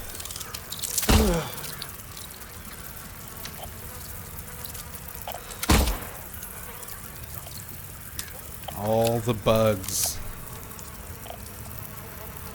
12 hours of bug room to fall asleep and study to.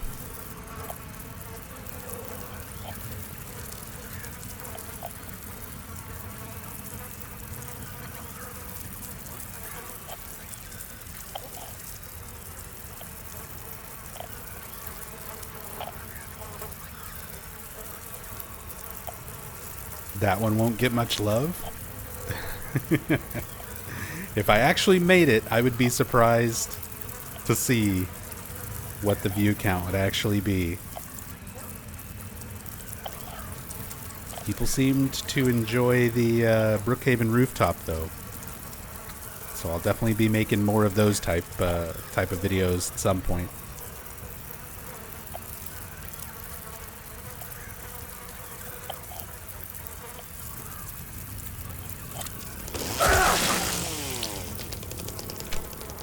I will say I kind of miss the puzzle aspect that was in the original for this room as well. In this one, James's flashlight just automatically kind of dies and then just comes back for no real reason. In the original, you actually had to use a battery that you found back in Brookhaven. And I'm not, again, maybe that is the attention span gamer adjustments again. Like, by the time you get to this point in the game, in the original, you're supposed to have kind of forgotten about that battery. Like, never found a use for it, and then you leave Brookhaven with it, and you kind of just, oh well, I guess I should have used this for something else, and I never found it, and you just kind of move on.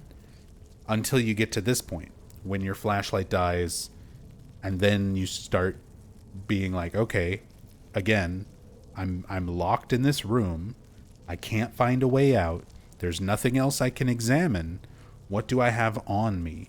You start going through your inventory, and then you're like, oh, the battery. If you check the item description for the battery, it tells you that it's the same type of battery that your flashlight uses, and that gives you the clue to use it and fix your flashlight.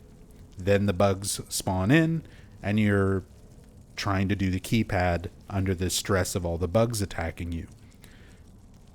That requires people having the patience to like explore all the options and go through their inventory. That also means people need to read.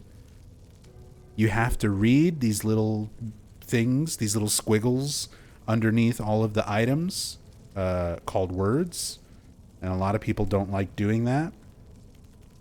So I can see why they changed this, but it's something from the original that I miss. It was a nice little puzzle element to this room. Most gamers now would think their game glitched and quit. There'd be a million posts on the subreddit like, is my game bugged? I'm stuck in this room. What do I do? Yeah.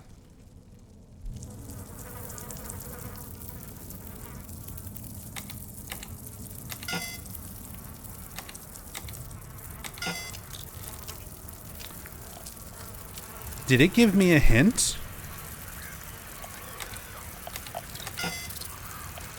Or was that just because I had 9 highlighted?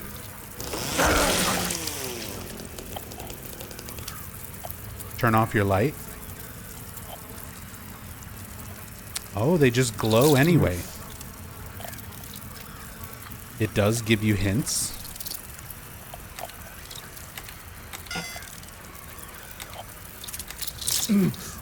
Oh. I like trying to solve this in the dark. I can't see the bugs.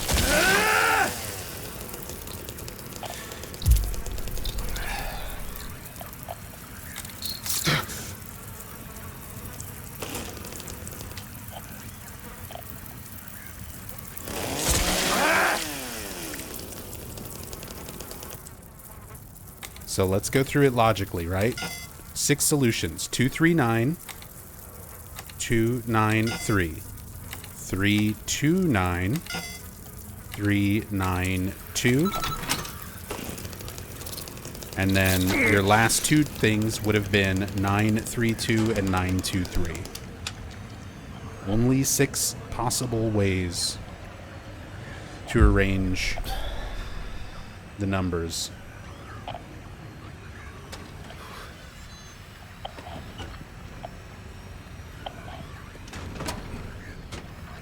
Is that just the bugs affecting the radio?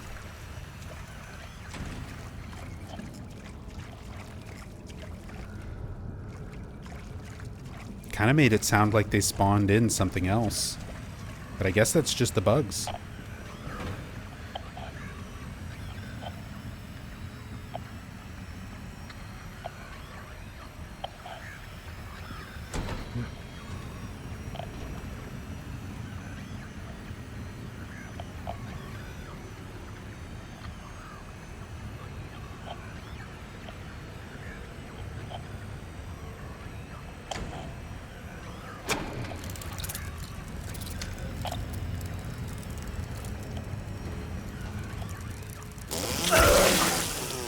Still some remaining bugs, but all the little ones are gone.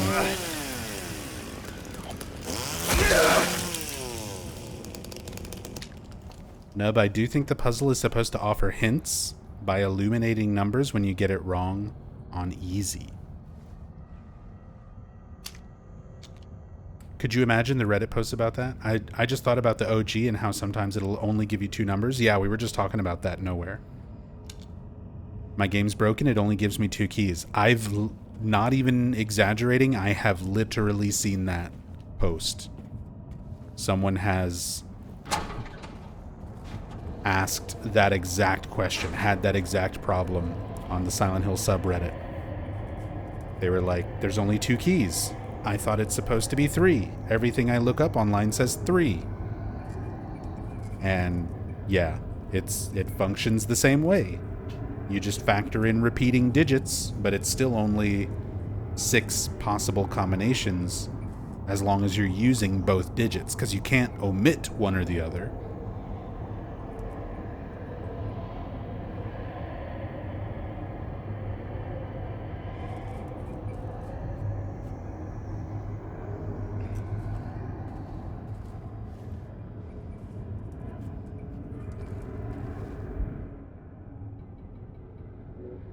And of course, our spiral writing key itself. The cylinder is engraved with the text, "'Tis doubt which leadeth thee to purgatory." Same design of the key as the original, same item description and writing.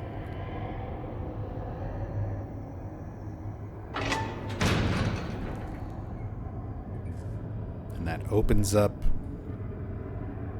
from this perspective, what looks to be a grate covering a hole. But from this perspective, it's just a hallway. Just a hallway. I love being able to just take the camera and like, zoop, there it is. It feels so normal looking at it like this. Relatively normal, I guess. Until you realize where James is standing. See? Here's the normal hallway. And there's James in the floor being silly.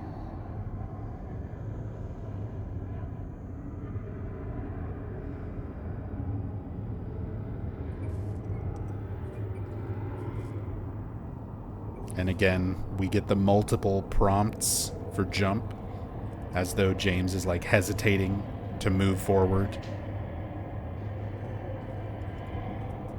He's full of doubt. "'Tis doubt which leadeth thee to purgatory."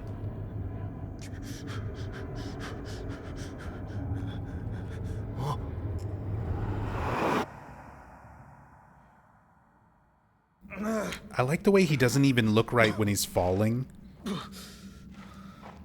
He sort of floats. It's very Alice in Wonderland.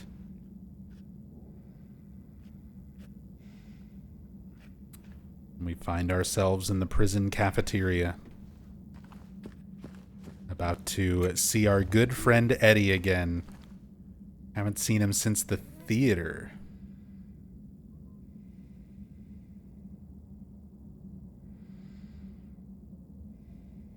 This is one of the fun details, one of those things I really like that they kind of emphasize with the remake. So first of all, we've got Eddie's victims. which the clothing and everything is clearly different compared to a lot of the James corpses that we've been seeing. This guy looks different. Some of the hair and stuff kind of looks slightly similar. But overall, it looks like a different person. The same as the person who was in the fridge when we first encounter Eddie in Woodside Apartments. They sort of make this distinction between the corpses of himself that James has been encountering and the corpses that Eddie has been leaving behind. Two different types of manifestations being perceived by two different people in two different ways.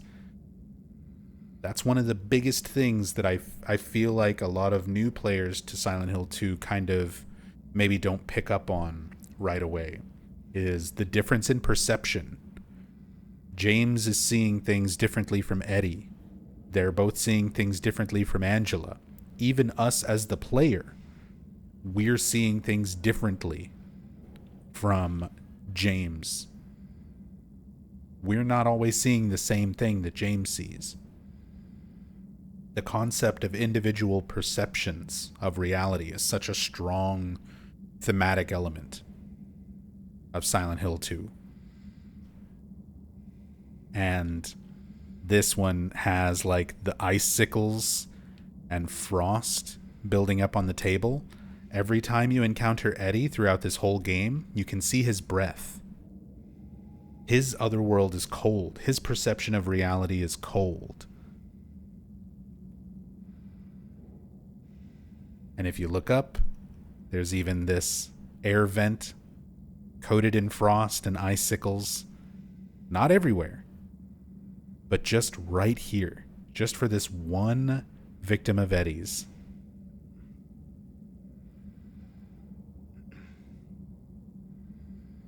Just to emphasize that element of Eddie's perception of the other world, essentially.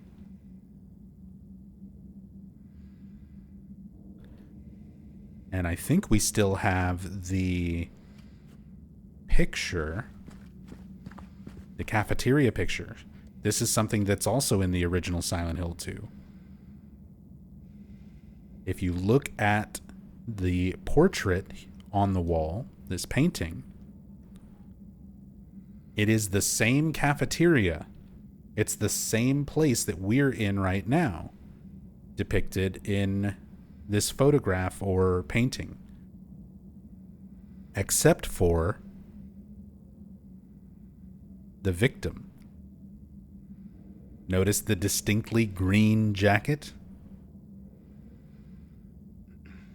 It is James, even though the one here is clearly not. They do the exact same thing in the original Silent Hill 2. The prisoner painting, or the prison cafeteria painting, depicts the same cafeteria that you're standing in, except for that little detail of the victim.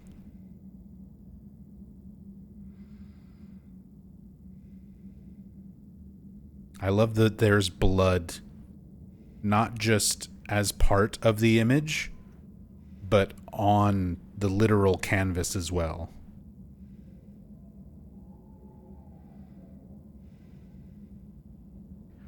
Why does that thing in the back look like Alessa? It kind of resembles a face in the background of the frame.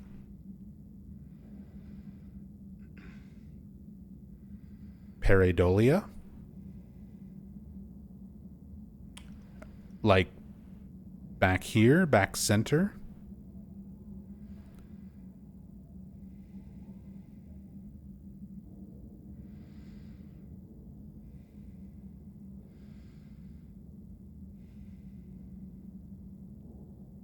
You see a face on the right. See, I feel like zoom out and you see a girl. Maybe it's because I've examined this asset a lot, but I don't see it.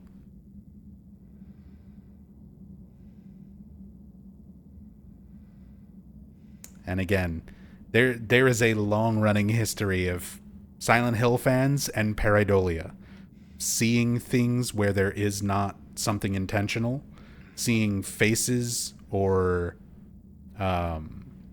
depictions of people, figures, silhouettes, even words, just because of the way the textures, the cracks, the lighting on certain things look.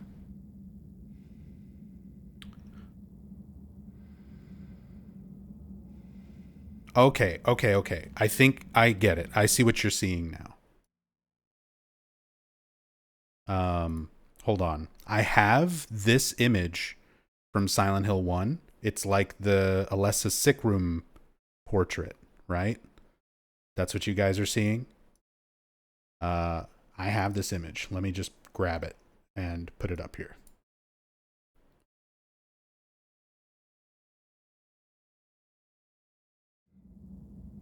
So I'll zoom this in. So it's about the same size.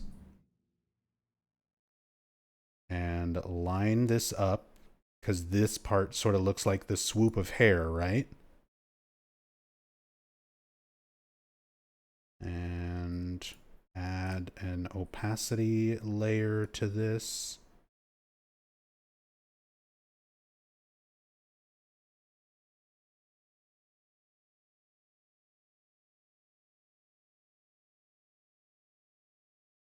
A little bit bigger to make that little part of the face kind of match.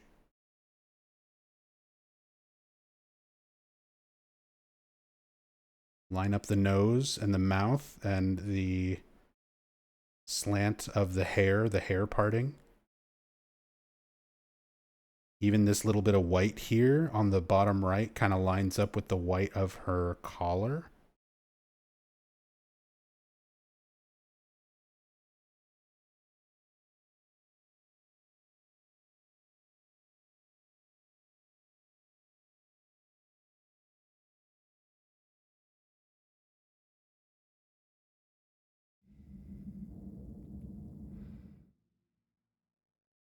Is it intentional though? It can't be, right?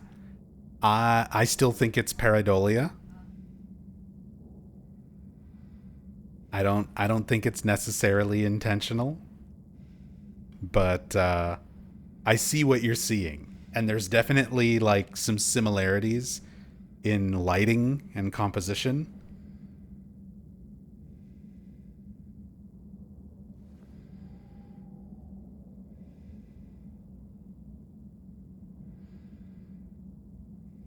But hey, I'm willing to check stuff like that out.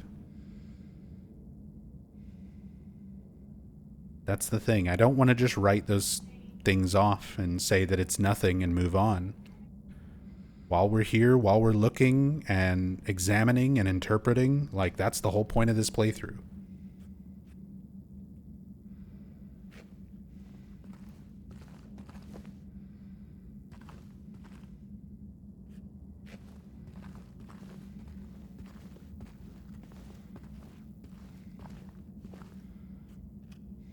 All right.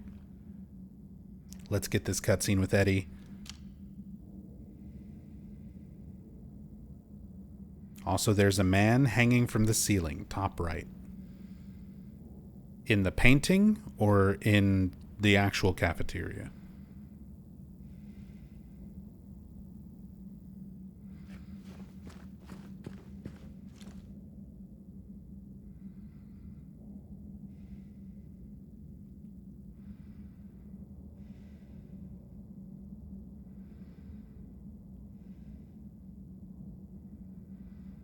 Sort of looks like a silhouette with legs hanging down. Top of the head is like behind the light. Is that what you mean?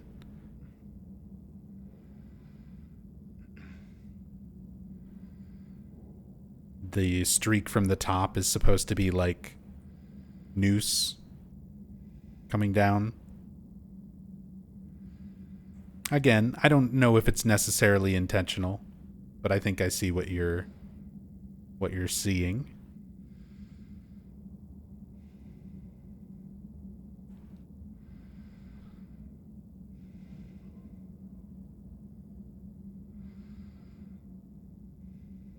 But hey, that's what's fun about this type of stuff. Seeing the way people see things. This whole game, I was just talking about perception of reality. Individual people's perception of the world around them. I was just talking about how important of a theme that is in Silent Hill 2. And you don't need an other world. You don't need a spiritual power to experience that. You just have to literally think about things and talk with other people about how they interpret them, just to see how differently you see the world compared to someone right next to you, looking at the exact same things as you. We don't perceive colors the same way. We don't perceive shapes the same way. We all function, all of our brains work in little slightly different ways and pick up and interpret things differently.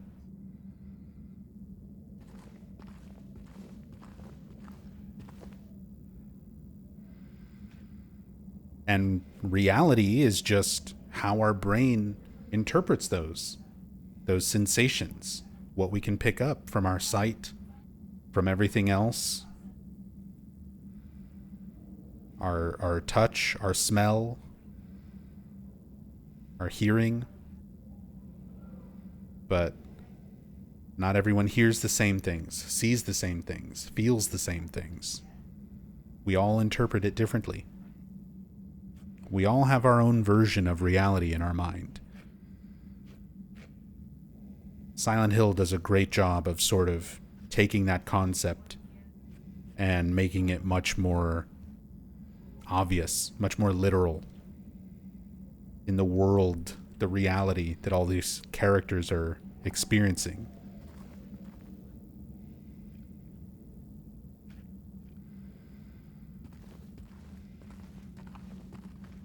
All right, we've got a nice zoomed out perspective here. Let's go see Eddie.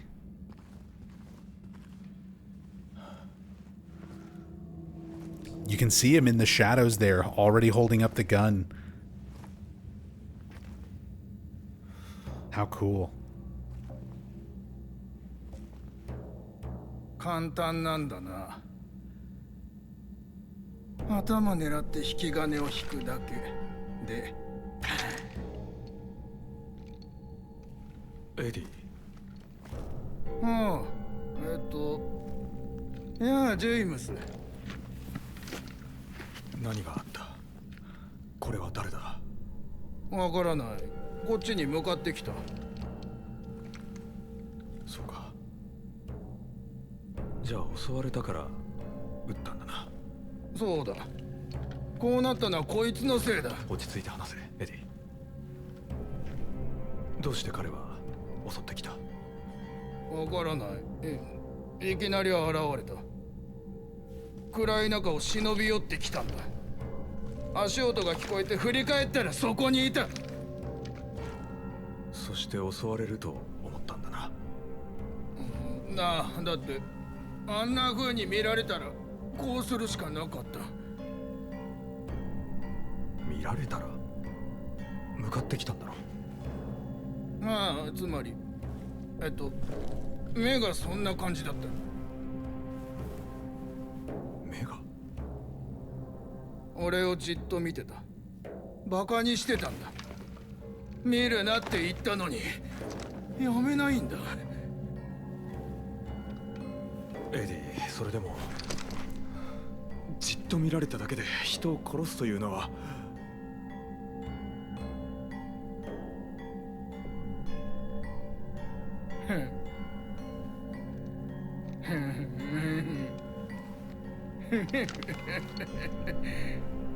なんて顔してんだよ。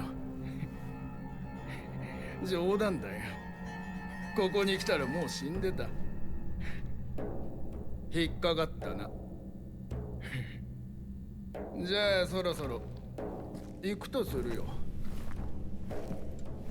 待て。一人で出ていくのか？ああ。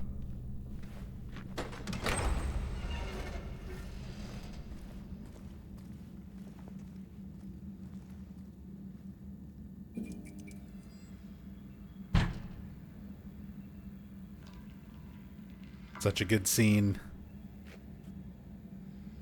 Why can we see James's breath as well? Is it because James is near Eddie? Those are pretty much the only times we ever see James's breath. Like, there's plenty of other situations, even right here, immediately after the scene. It's not like we're seeing James's breath in the environment. And that wouldn't have been, like, too difficult of a particle effect or visual effect to achieve if it was meant to be just we're in a cold space. What we're starting to see are the little bits of Eddie's perception of reality, Eddie's perception of the other world, and James's perception of the other world as it's portrayed to the player overlapping. Yeah, it's for sure an intentional detail. Again, that's the kind of thing that you can compare and contrast with James in any other environment, but it's only whenever he's in proximity with Eddie that you see Eddie's breath, that you see James's breath, that you get this sort of cold sensation. Just the same way it's only really emphasized around this victim and not anywhere else.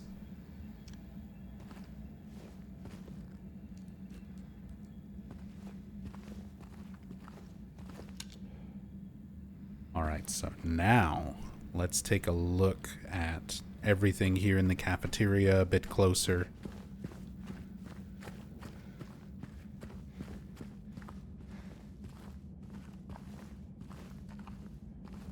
Why do they overlap, though? Is it James getting a better understanding of them? Not necessarily. I think it's just an interesting way to portray things to the player, that these characters perceive things differently.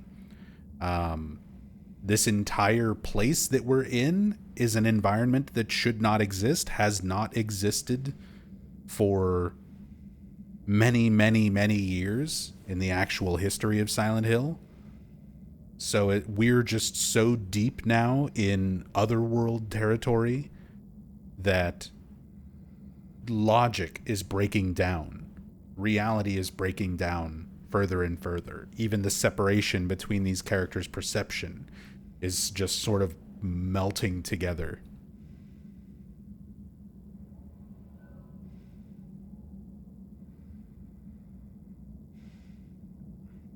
Mainline menu, March 13th. Grits with lard, boiled meatloaf, beans, bread and coffee.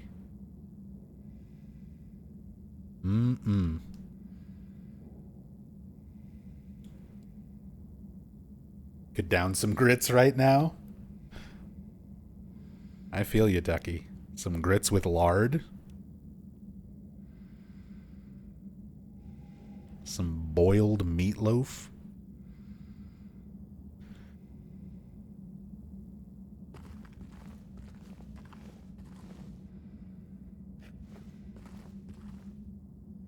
Let's see, we've got a little kitchen area back here, too.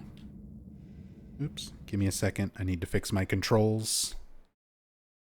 This usually lags out my game and OBS, so give me a moment here. There we go.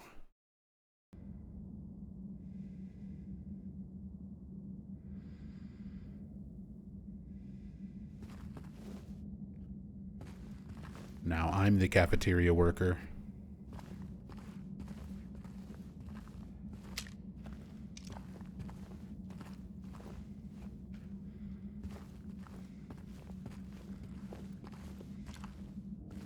Ducky.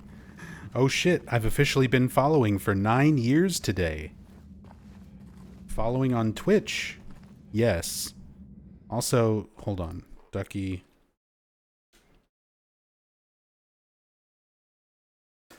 You get the VIP treatment. Some other viewers hit their 10-year mark, and I gave them the VIP. Even if Twitch says you've only been following for 9 years... You've known me since before Twitch.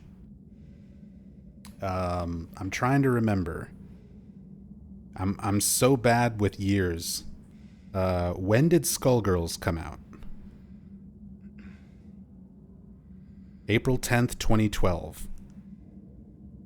So I've known Ducky since before April. That would have been March, February or March. Would have been Texas Showdown at Anime Matsuri. Was that the convention? Was that the tournament? Texas Showdown that year is when I met Rabid Ducky. Because I was there for a fighting game tournament.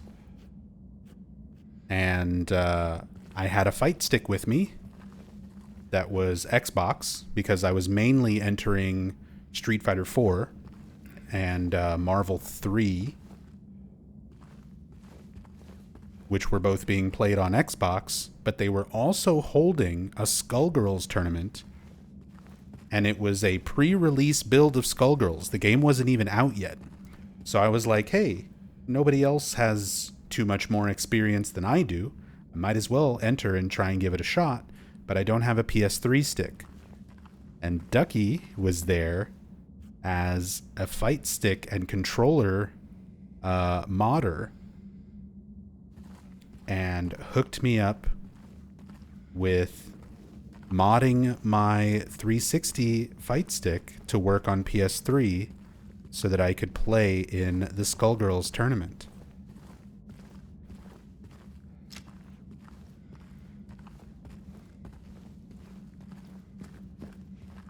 And we became friends through that. I saw Ducky at a bunch of other events after that. Ducky eventually lived in Texas, and I was working at a retro video game store called Game Over Video Games, and Ducky would come by and hang out fairly frequently, even helped us run tournaments a few times.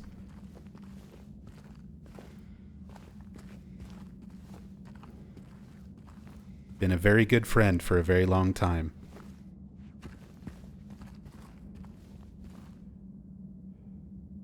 Glad you're still here.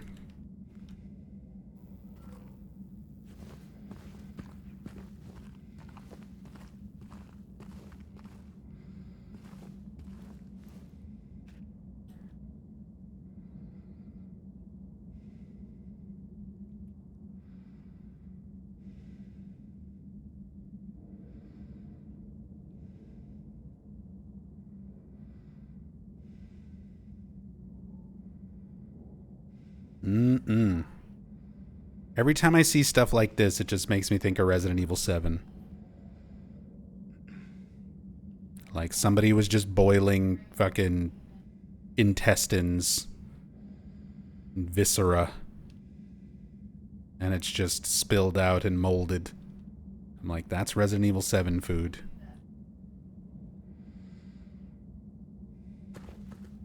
It's that boiled meatloaf.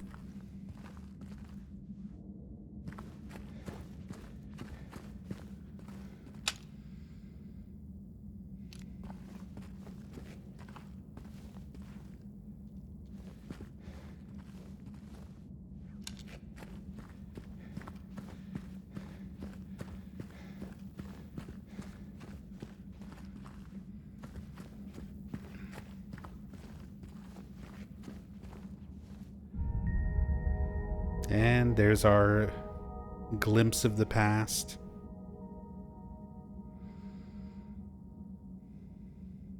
The gluttonous pig tablet.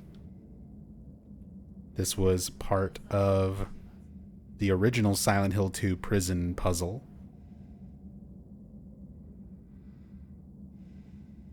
You had 3 different tablets representing 3 different characters that had to be placed into a pedestal with a noose.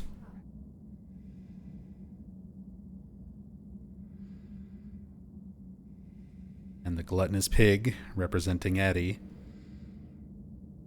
is found right here in the cafeteria after meeting Eddie. Nice little reference to the OG, since that puzzle is completely different for the remake. largely expanded and changed. They also sort of combine the new version of this puzzle with the Hanged Man puzzle that was also part of the prison/labyrinth in the original Silent Hill 2. Like, they expand those puzzles and kind of combine them into a new one for this game.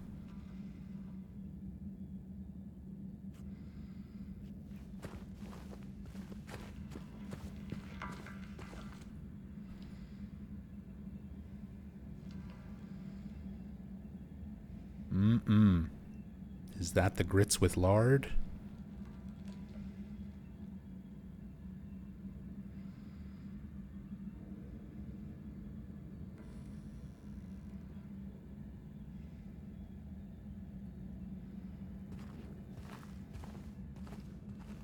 Yeah, making noises. The fan started moving.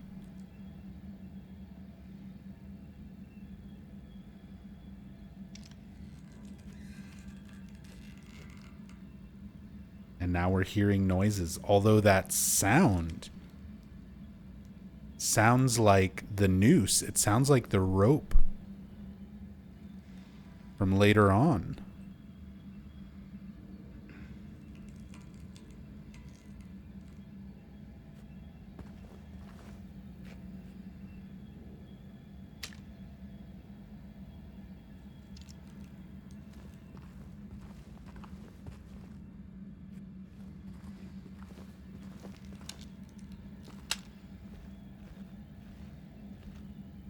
James also refuses to shoot the corpse.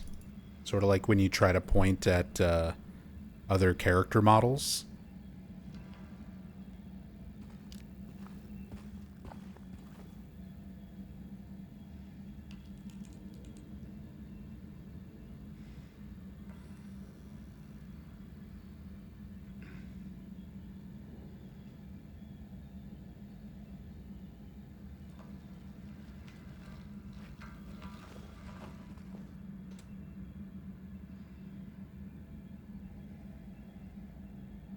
No fancy finger. Can you imagine if the corpse had a fancy finger?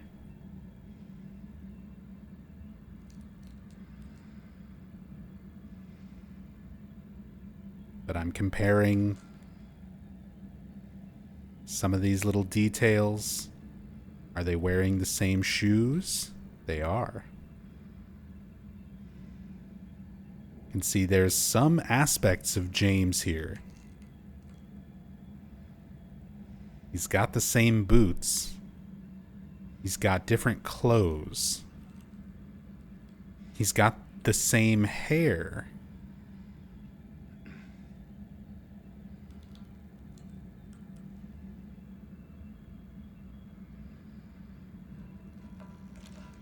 Let's get some light on the face. As much of the face as we can see.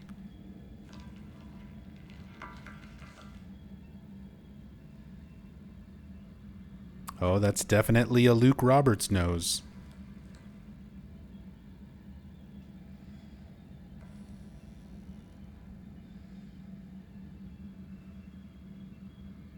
Sort of seeing a combination of James's bully, or excuse me, Eddie's bully, and James himself. James is his own bully. James doesn't need other bullies.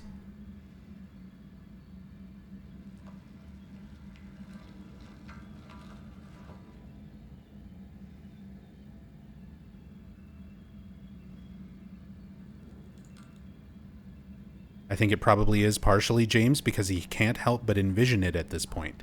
So, according to Masahiro Ito, this is something that a lot of fans debated over for a long time, and Ito eventually gave an answer on Twitter. Ito confirms that Eddie never actually kills another person. The only thing he killed was a dog, and the only person he shot, the football player, his bully, he only injured them. He didn't kill them. So the bodies that we're seeing left behind by Eddie, they're not just like real people who were trapped here just like James and Eddie and Angela. They're manifestations. They are something created by the town, like the creatures or like Maria. And one of the rules for those manifestations and how they work in the context of Silent Hill 2, everybody here perceives them in different ways, or somebody like Laura doesn't perceive them at all. But James, he's perceiving things through his own lens. And James is suicidal. He came to the town to take his own life. That's why he's here in the first place. So that's why he sees corpses of himself everywhere. He's also in a strong state of delusion and denial, which is why he never seems to acknowledge them.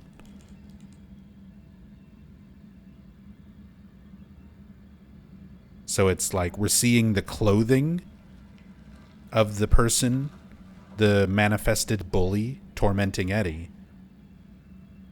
But James is seeing himself as the victim, as the corpse.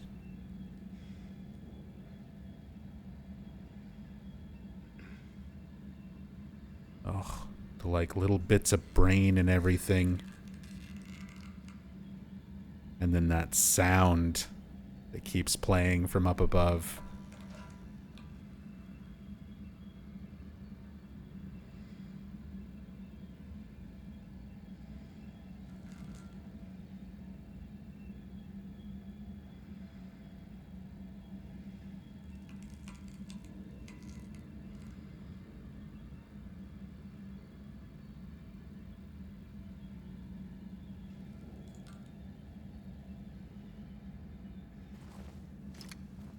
Oleander says it's also pretty important to note, in my opinion, is how their faces are always disfigured, violently so, which could very well be due to James's suicidal ideation, but also because he did smother Mary. It's subconscious, but he is also smothering his own visage. Yeah, I would agree with that interpretation.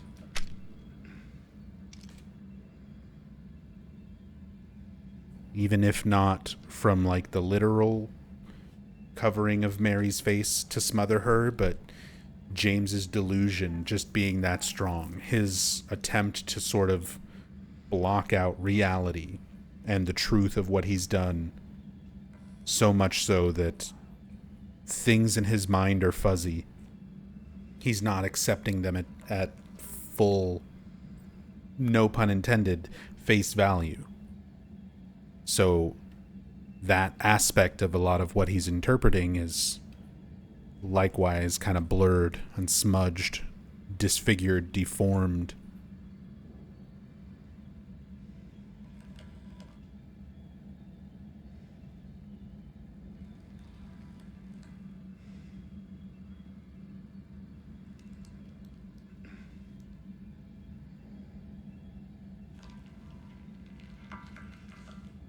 Also, just the posture of the victim. Nothing defensive or struggle or anything of the sort. The one in the fridge, you could say it sort of looks like there was maybe a struggle and he was like pushed into the fridge. This looks like the guy was just sitting there and Eddie just shot him.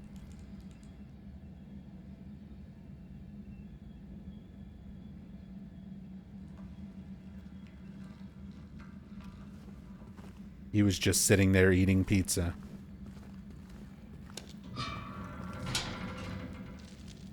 That's a new sound as we approach the door. Big fan of the audio in this area.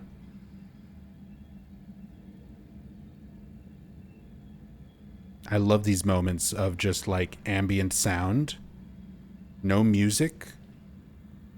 No, nothing else going on. You're just dealing with like these noises around you.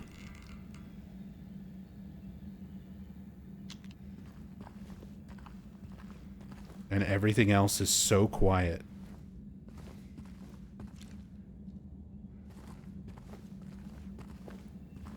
That was something that I always admired about Akira Yamaoka's sort of sound design.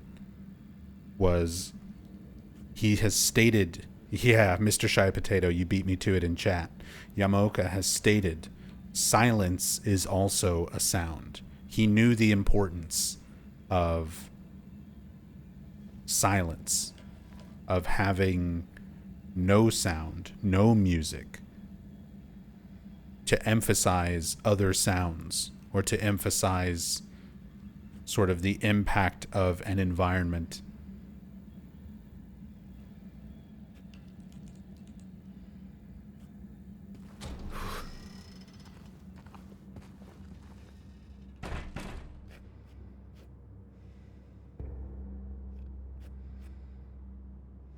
And then once you step through the doors, then you start getting your ambient sound, your little bit of a music track kicking in. And it's still just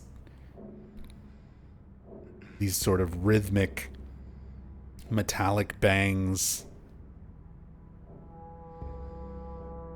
long droning tones like that.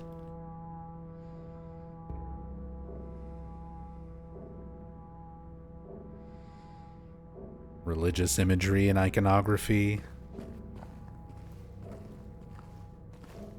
All these things. Again, just meant to invoke a certain feeling without being something too obvious or too specific. These are the types of things that I really am happy Bloober was able to do well.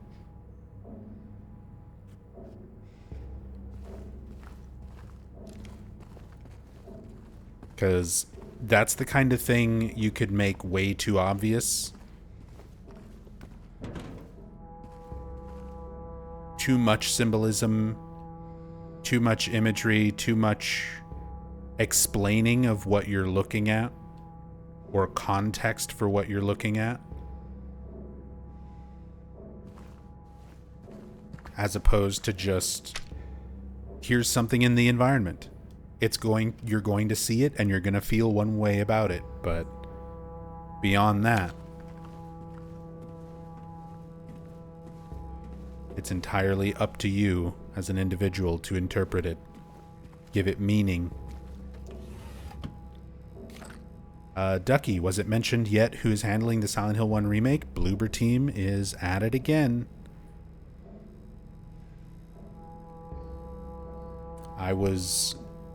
When Silent Hill 2 remake was announced, I was not super on board with it because I never liked any of Bloober team's previous games, and they managed to knock this one out of the park. Like, they did so well with this remake.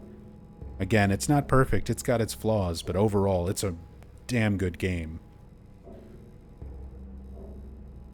And I feel like if they took everything they did with this game and learned from the things they didn't do quite so well, which wasn't even that much,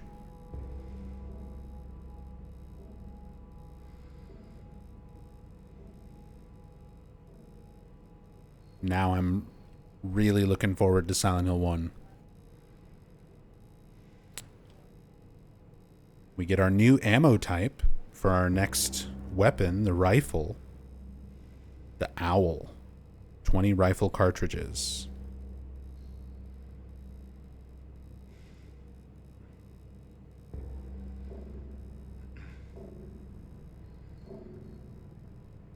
.556 sixers and pineapples.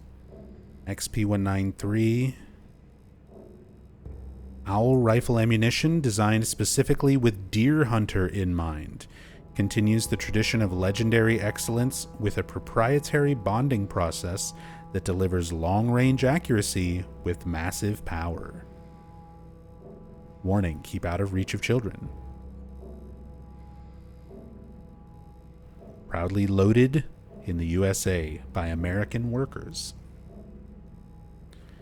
Cardboard texture, yep. Inside the box itself, You can see it's actually all textured. There's like little stains and wrinkles and tears on the cardboard. Love the detail in a lot of these things. Speaking of details, in my first playthrough of this game, I sat and gushed about this in particular. These masks.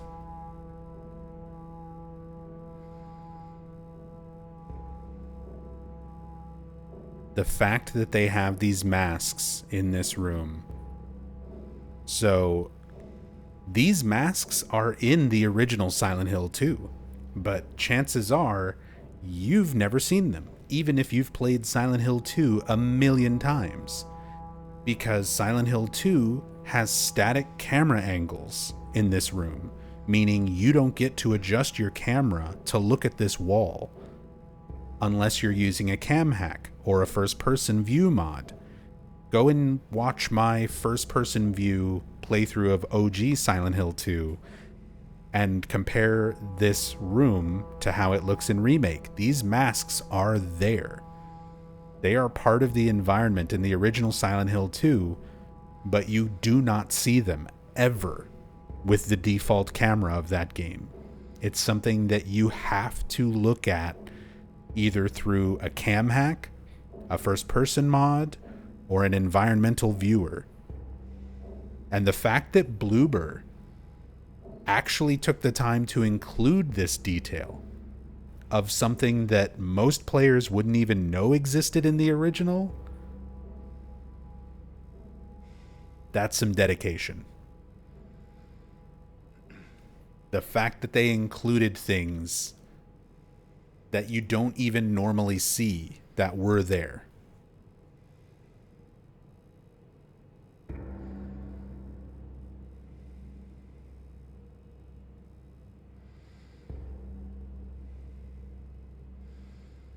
Nub, what do the masks signify?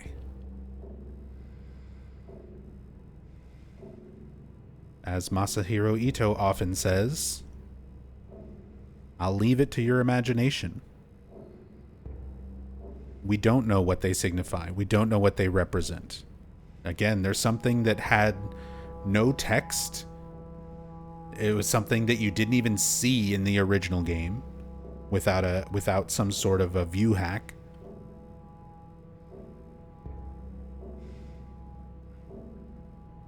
You couldn't examine them. They weren't part of some puzzle.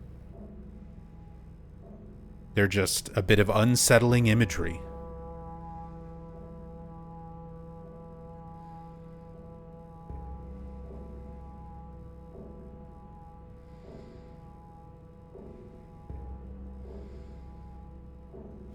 Although,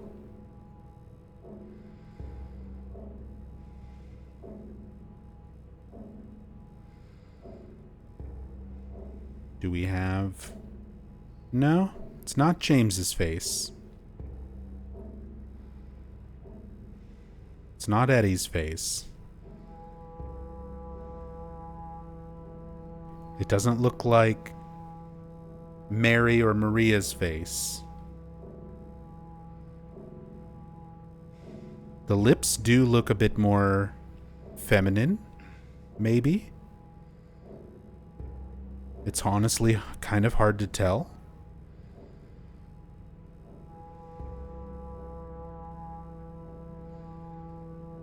But we've seen like mannequin heads that use Salome Gunner's daughter, the actress that portrays Mary and Maria. Her face scan was used to make the mannequins in the Woodside Apartments, for example.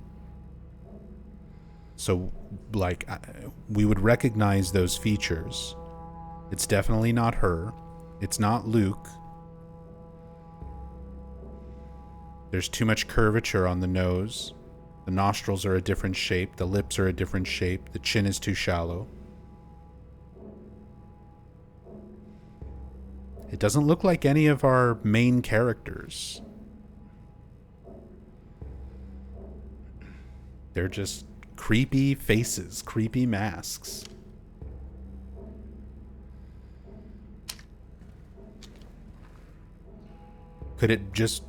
Could be just cultist number 24601?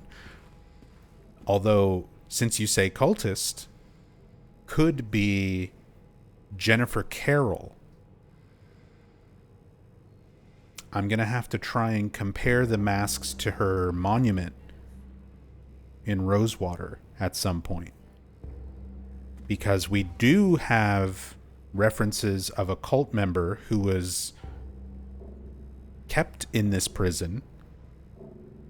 And remember, Jennifer Carroll is described as having been persecuted by the Christians. She would have been imprisoned and eventually executed, which is why the cult upholds her as a saint, as a martyr.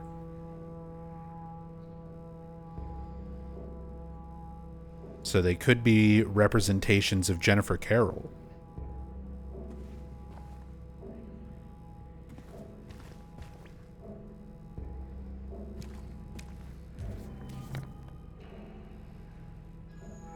There's our Toluca prison first floor map.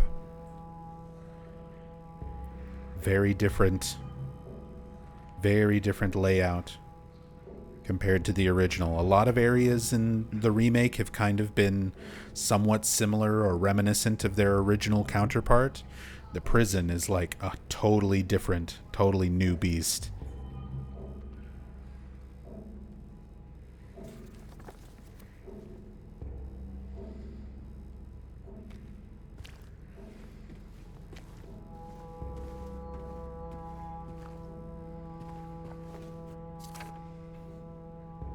Gun cabinet notice. Toluca Prison. I like the little Toluca Prison Silent Hill stamp of approval.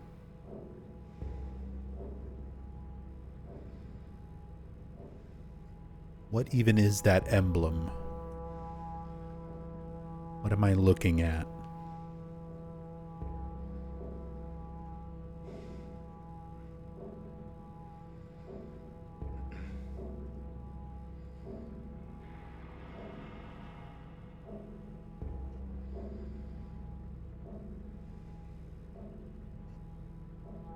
Looks like a building. I mean, it could just be an image of the front side of the prison itself. But it's honestly hard to tell. Also looks like SEPT, September 2nd. Or maybe 21st. Not sure if that little line there, like 2/ something.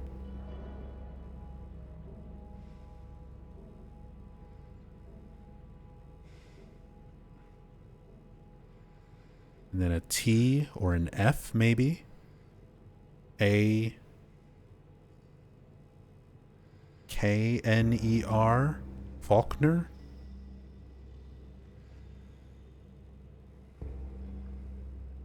Car, cat, or W.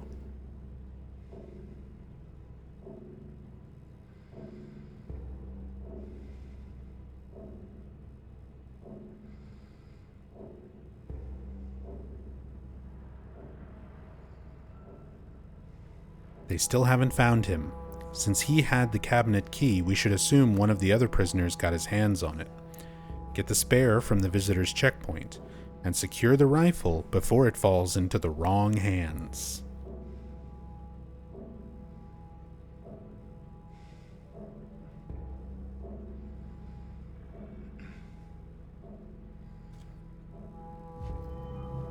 And since I was just noticing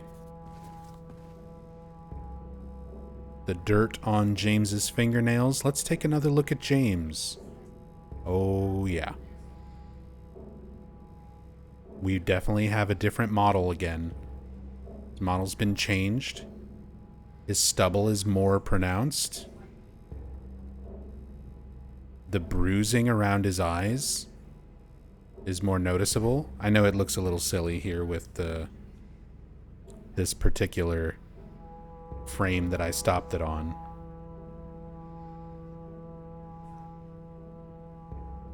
His eyes are more like frantic, twitchy.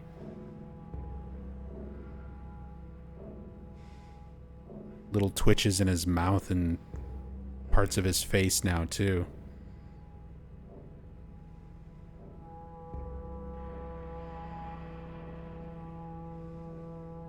Dude, I love the detail on these character models. It's so good. And the fact that they change over the course of the game.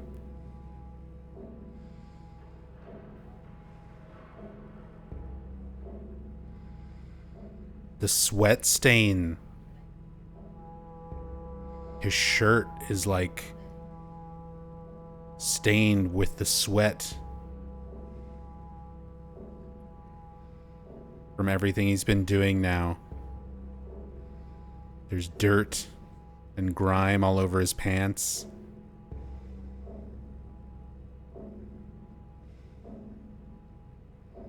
Mud around the cuffs of his jeans.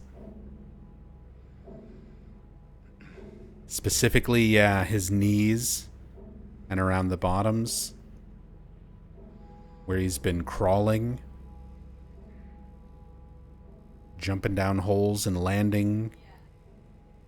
The boots are covered in dirt and mud, whereas before they were much cleaner. There's more noticeable wrinkles and creasing. Like the leather itself is more creased.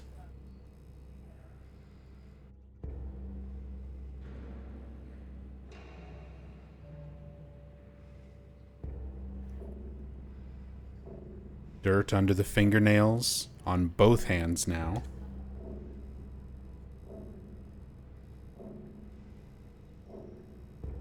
Previously, it was just the right hand after reaching into the toilet.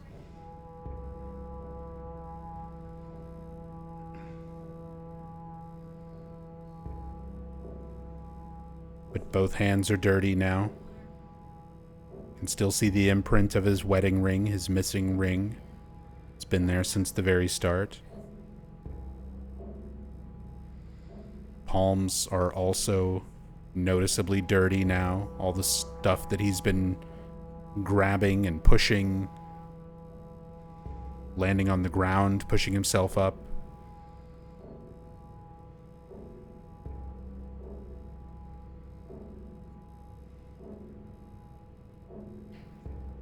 Man's got fucking fingerprints. I can't believe how detailed video games look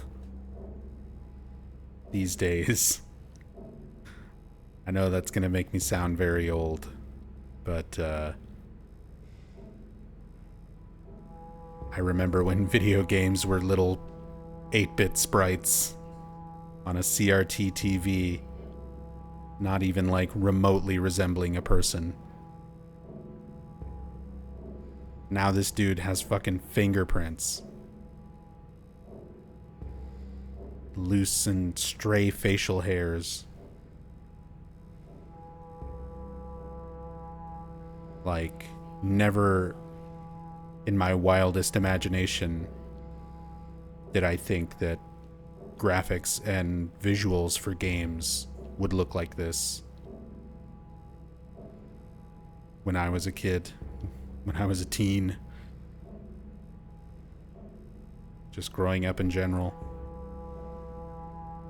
And they're still getting better. They're still improving. This is not even like one of the most photorealistic games out there, but it still just has an insane amount of detail to it.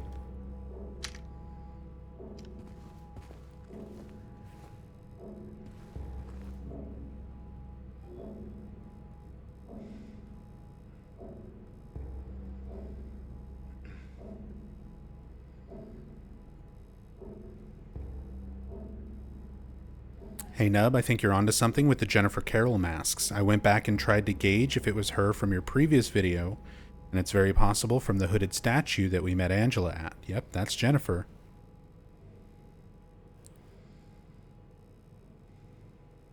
Good to know. Thank you for running that comparison. As said, I'll probably go back and compare some still images and screenshots and video at some point. Look at that. There's even the grooves on the inside of the rifle barrel that give the bullet its spin.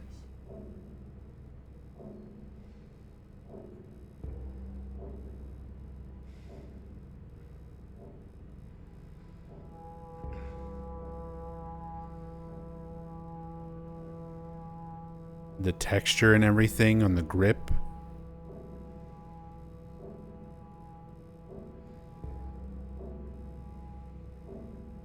Of course, all the little scuffs and marks.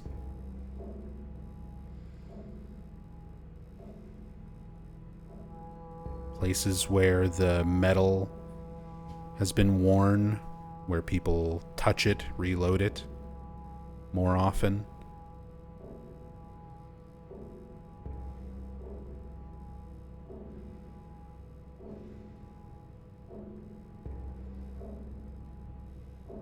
Also, Nub, is Mary's letter still looking alright by this point? If this follows the same pattern as the original, the letter doesn't get its first change until after we fight Eddie. There's a bullet in there.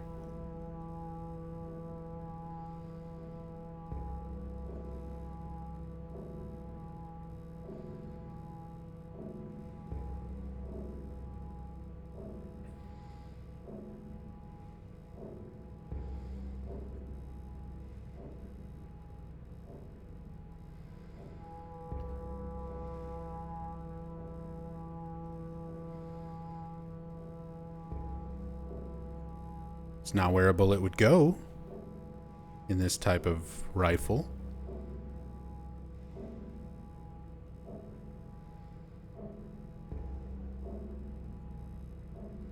But the fact that there is a bullet like rendered inside of it is pretty interesting.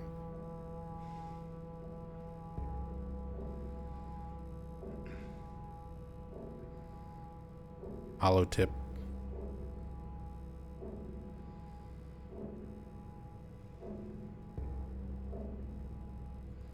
The load-bearing bullet. Maybe that's where the bullet model is stored before you fire. The game does like have some pretty detailed cartridge ejection and reload animations. Even though they're not like 100% accurate, there's a lot more detail to them than I think most people realize. And I'm guessing if you were to pick this up without picking up anything else, it comes with one shot already in it. So that's probably where they keep the actual bullet model, so that when you fire that one shot, you've already got the casing and everything for it ready to be ejected, ready to move away from the model.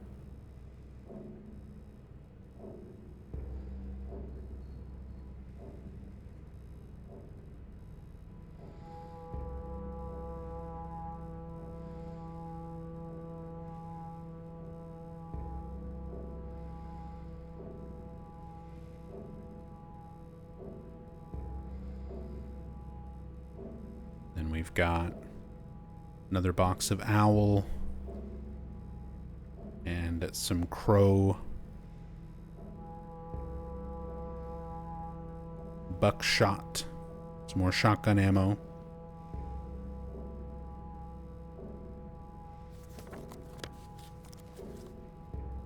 Once we get this open, we'll check this just for you, Oleander, just to verify. Again, I think this follows the same pattern as the original Silent Hill 2, where after the fight with Eddie is when the letter goes blank. So by this point in the game, in the OG, the letter should still be the same. So we've got Mary's letter. Definitely Mary's handwriting.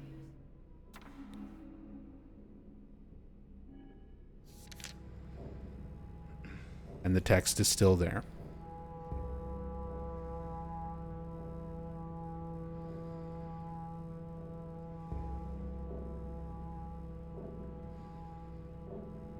And yeah, I guess for those who don't know, that letter that you've had since the beginning is not real. It's part of James's delusion. He didn't come to this town because he got a letter. He came to this town with Mary's body in the backseat of his car, and the plan was for him to kill himself. He was planning on in-water ending as soon as he got here.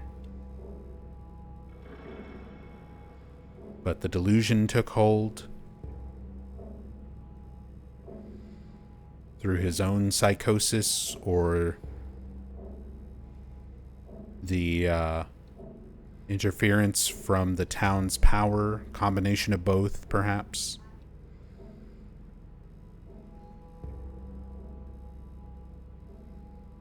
And as James gets closer and closer to the truth, why he was here,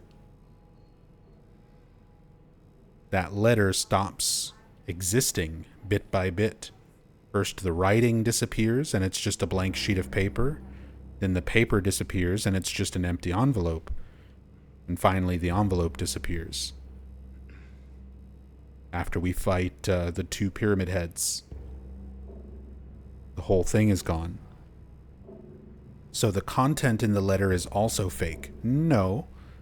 The writing, the words themselves, are taken from a real letter that Mary wrote. But it's not the one that James has. It's not the one that James ever saw. The town was able to manifest it because the real one was already here. Laura got to the town before James did, and she brought the real one. So the town was able to make a fake as part of James's delusion. But the words are real. The words are Mary's words. But the physical letter that he has is not real.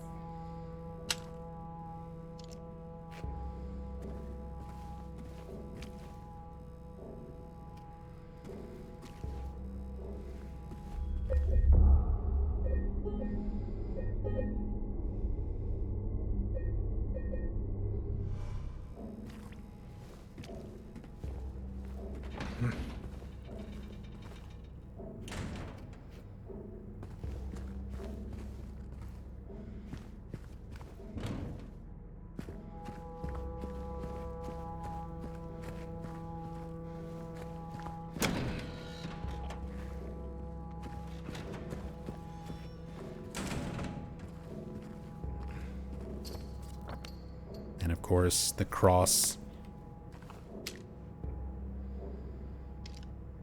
all bound up in these like metal cables, is the entryway to the chapel.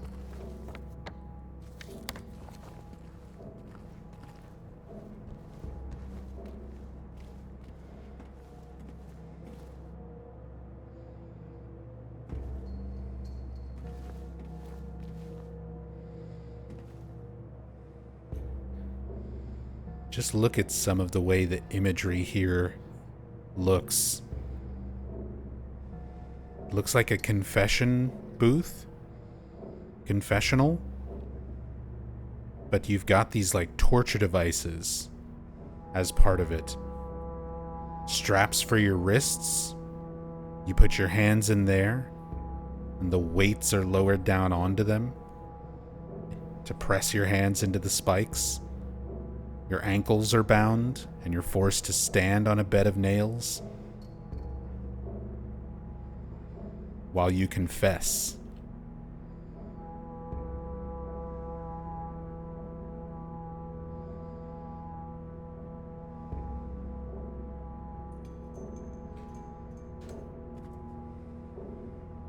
Let's teleport ourselves in here.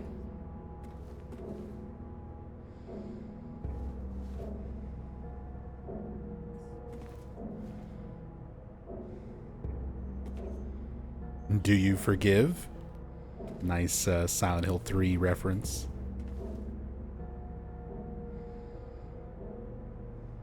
Forgive or say nothing? Do you want the possessed ending or not? Although there's a lot more that goes in to getting that ending than just your answer here, but your answer is a big part of it.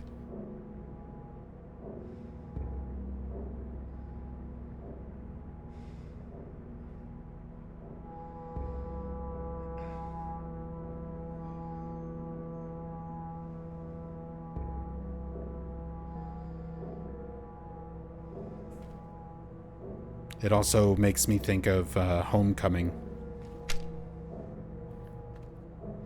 There's a confessional scene in Homecoming where Alex talks to a quote-unquote mysterious figure. It's actually his father.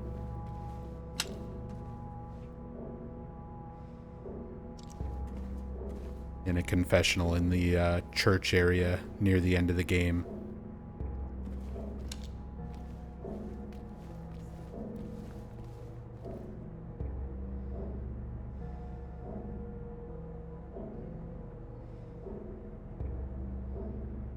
James simply examines that. No descriptive text or anything.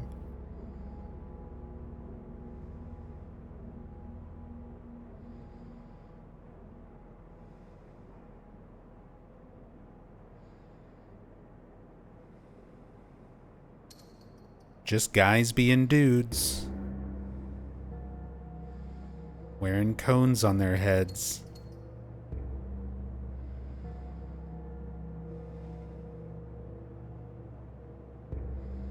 Just people living their lives. Not a cell phone in sight. Living in the moment. Depictions of somebody there in the background, people carrying crosses.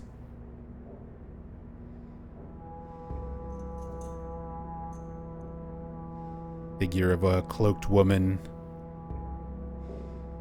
with the sort of light kind of signifying holiness and spirituality.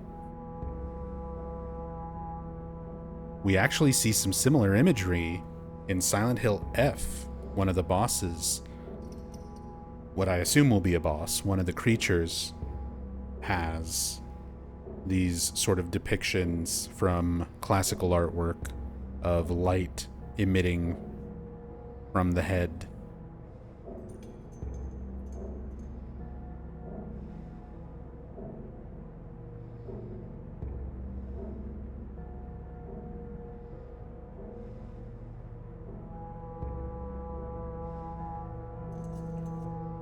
This guy's got the trumpet out. Some are wearing what kind of looks like more just white face coverings, white masks, as opposed to the full-on cone.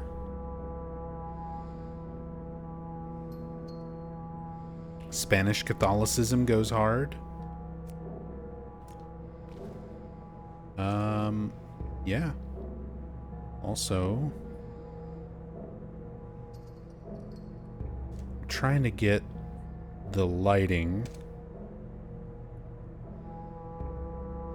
to have a little bit less glare.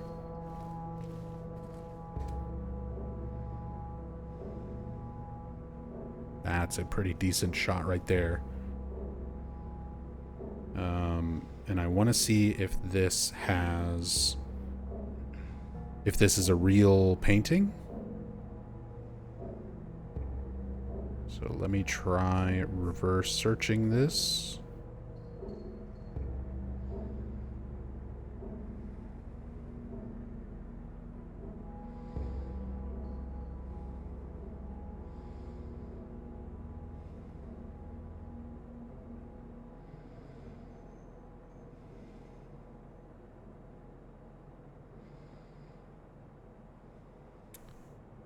Oh, look at that. Procession of Flagellants by Francisco Goya. We've seen so much Francisco Goya artwork in this, I should have already known.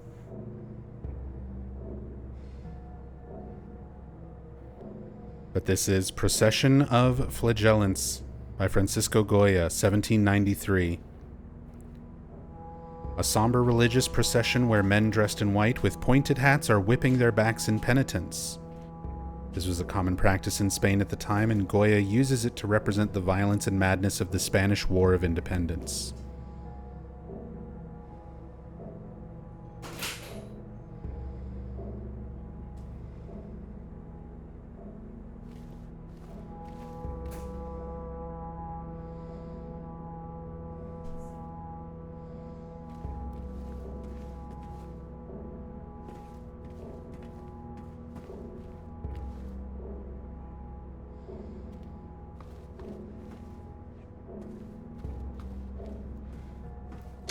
Got the same sort of tortures set up on both sides of the confessional here.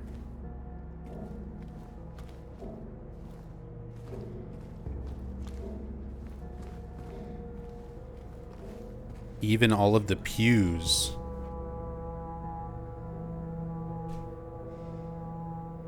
You have all the shackles for the prisoners, the belts to keep them in place.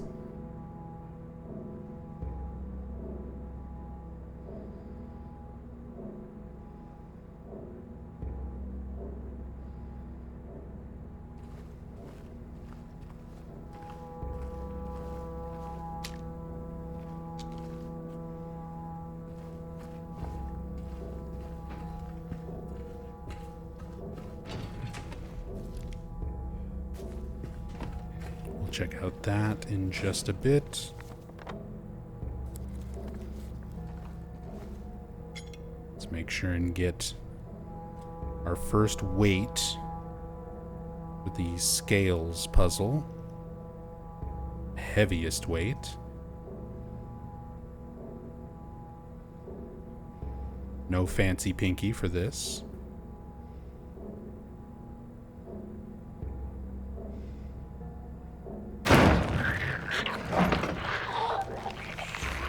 And picking that up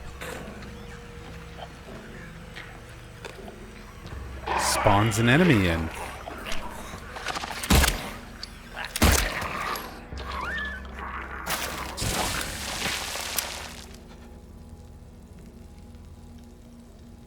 Get a lying figure busting in here.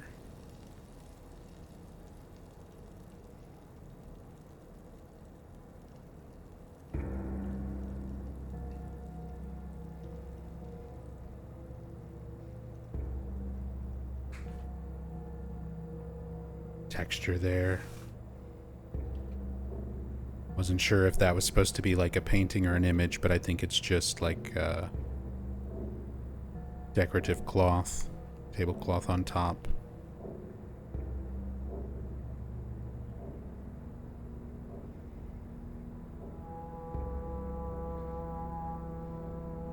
Oh, and we can see from this perspective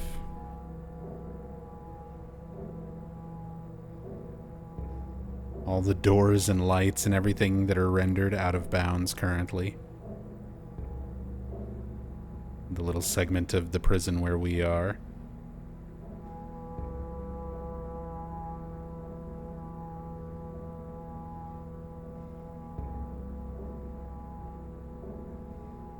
Something kind of cool about just a bunch of glowing red doors floating out in a void.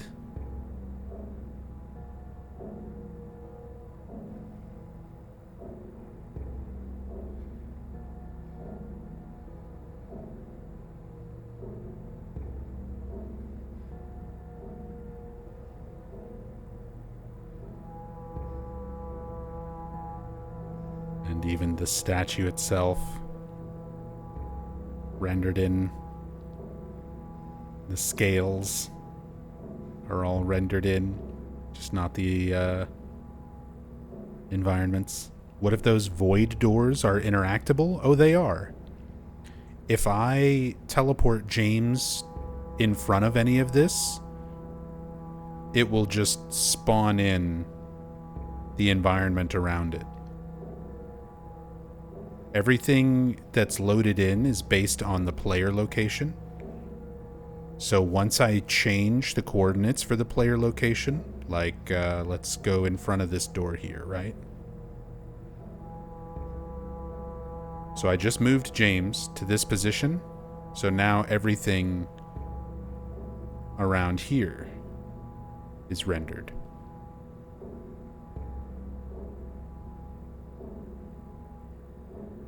But not in that room. Not yet.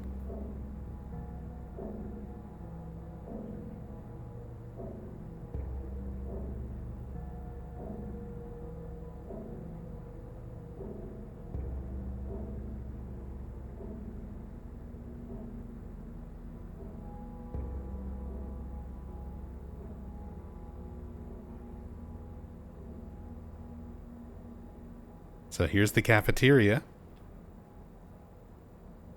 Since there's Eddie's victim.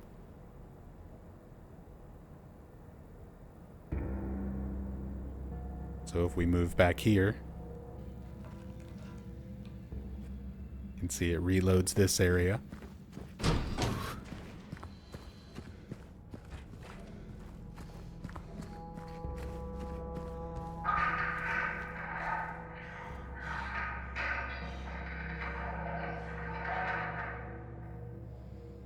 Okay. Warden had something to say over the intercom.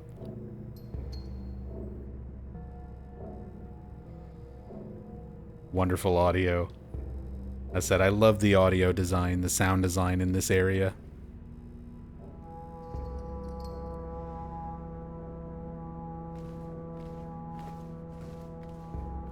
I think we may have accidentally triggered that before it was supposed to happen, normally, by moving James out in front of the door and then back again.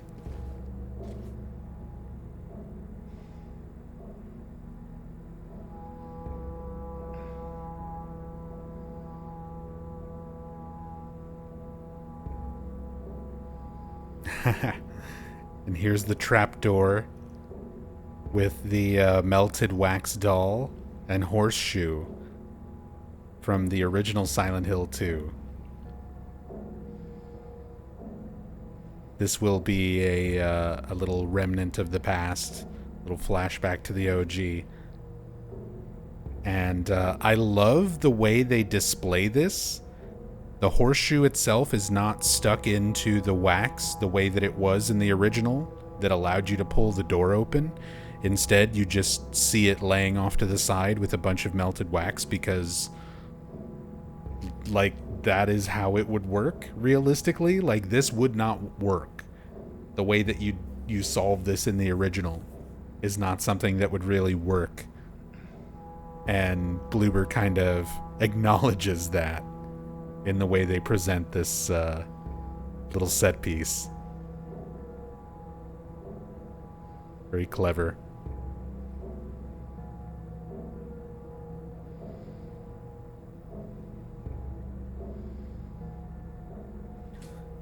Just curious seeing what types of things render even when you're not nearby. Health drinks, interactables, keys.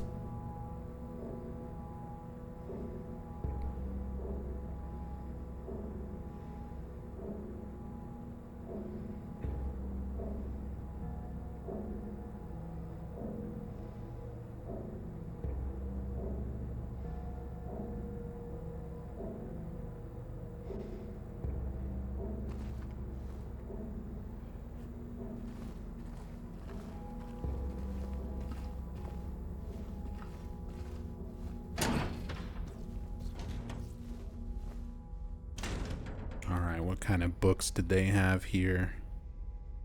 Same books as everywhere else in this game.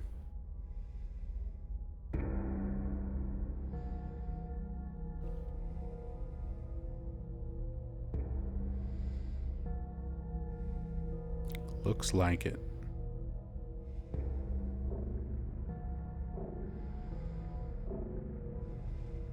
History of psychology?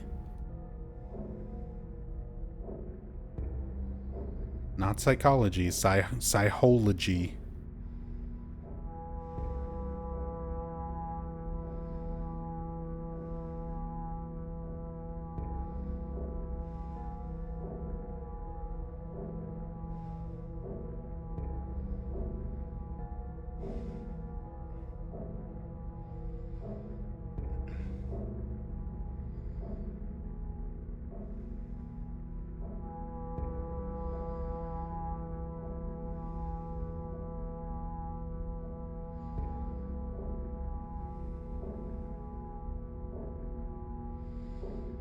There's another one.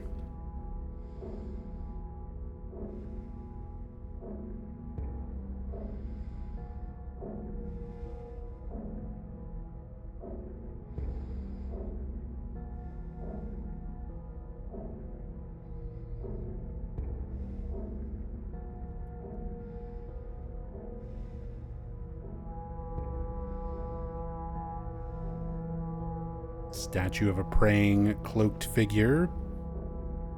Very low poly. Low poly Jennifer? That's kind of what I was thinking. It looks like Jennifer Carroll, just very low poly.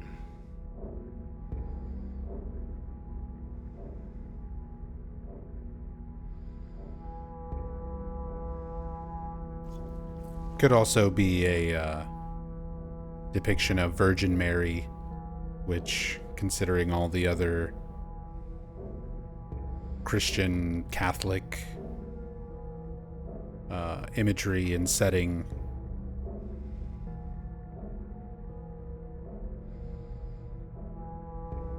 I guess more specifically Catholic, if there's like rosary beads and stuff like this.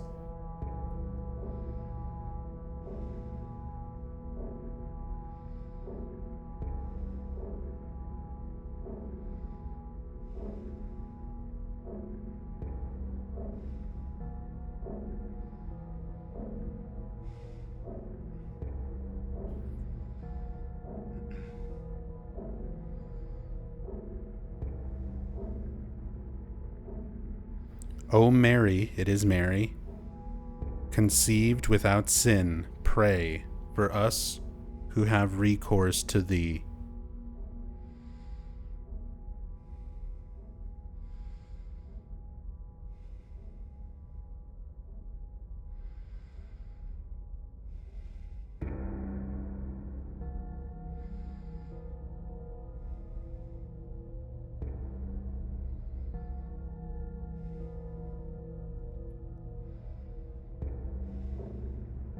Prisoners do not feel remorse. In fact, they do not feel themselves to be sinful at all.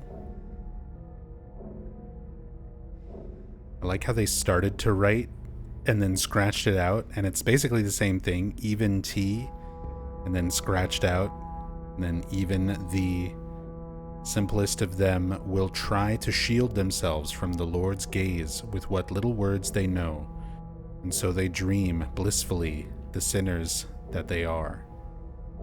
For no matter how foul and loathsome one's existence may be, human nature abides. The dude abides.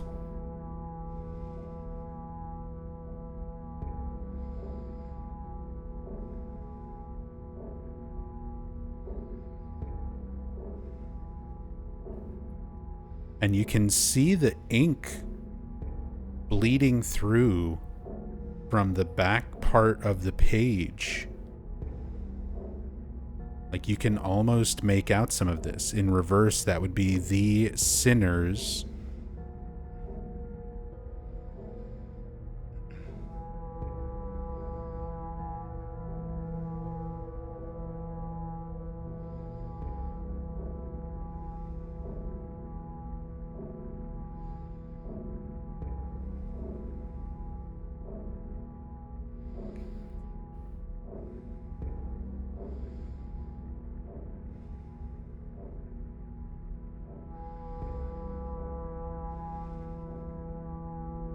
Oh, it's the same text. These sinners that they are. It's this part flipped around.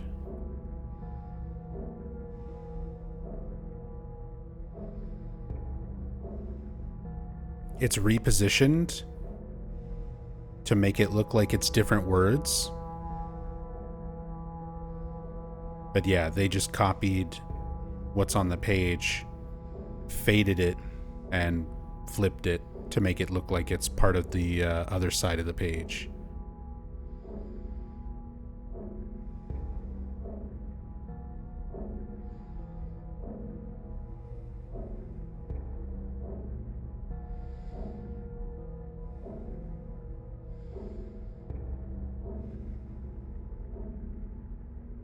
History of psychology.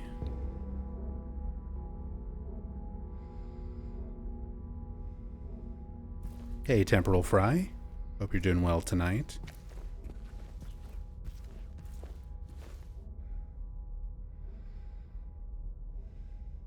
Okay, text actually matches what's written on the note.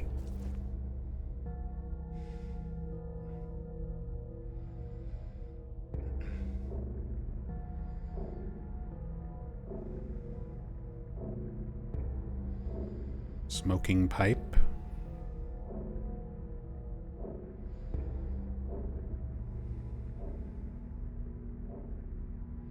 Along with an ashtray.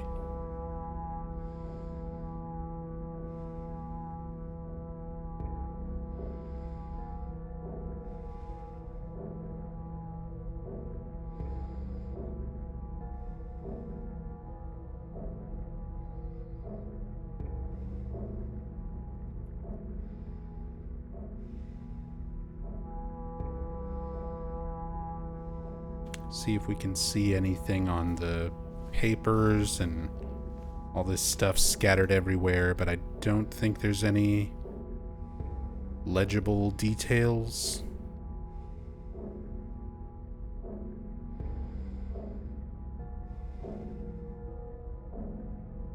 Don't look like it. Wait.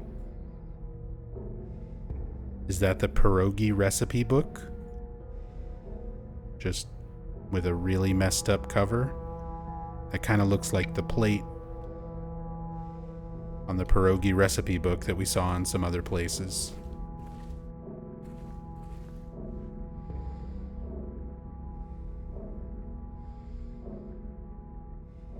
History of psychology.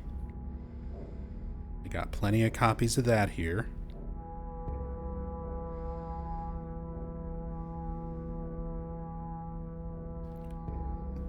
Ancient Oleander.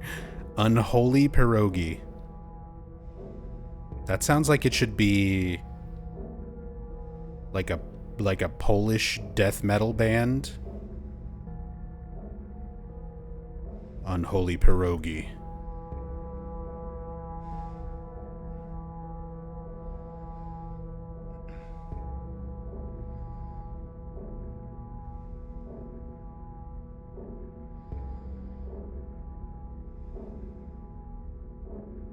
Sounds like a forbidden gamer tag. God, it does. It kind of sounds like back in the day, if you just let Xbox 360 like randomize your gamer tag, you would get these weird word combinations. Unholy pierogi.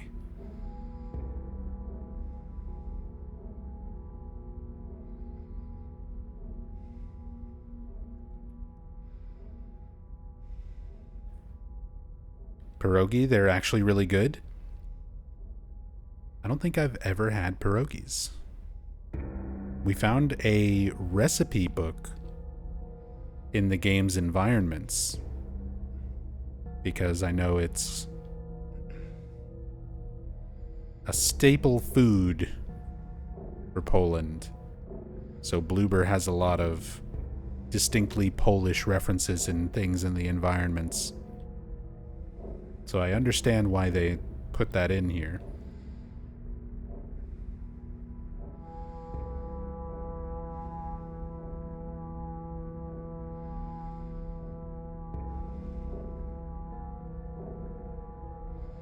Oleander, thank you so much. Gifting a sub to Temporal Fry. Temporal Fry, enjoy the sub, enjoy the emotes. Courtesy of Oleander. Thank you so much for the love and support. Take an unholy pierogi. Here's the radiology book that we've seen in a bunch of places. Mainly around Brookhaven, but we saw it even earlier in like the apartments.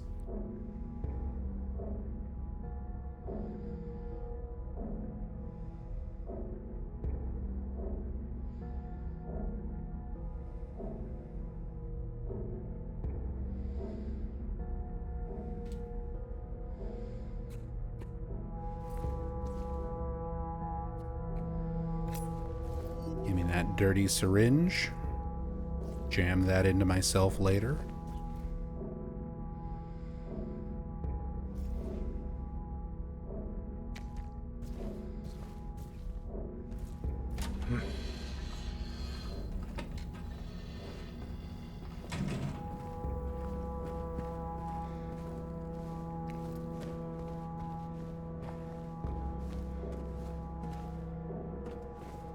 Where did that lying figure even walk out from? Because it came from like right back here, didn't it? It walked in from the left side? Or did it come through this?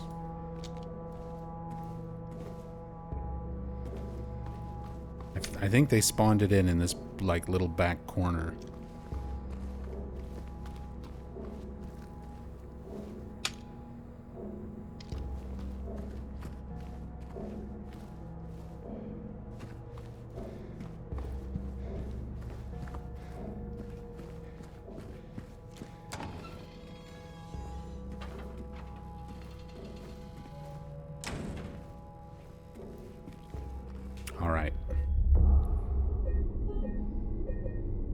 We still have a whole lot of prison to look at, but I've got to go ahead and call it here.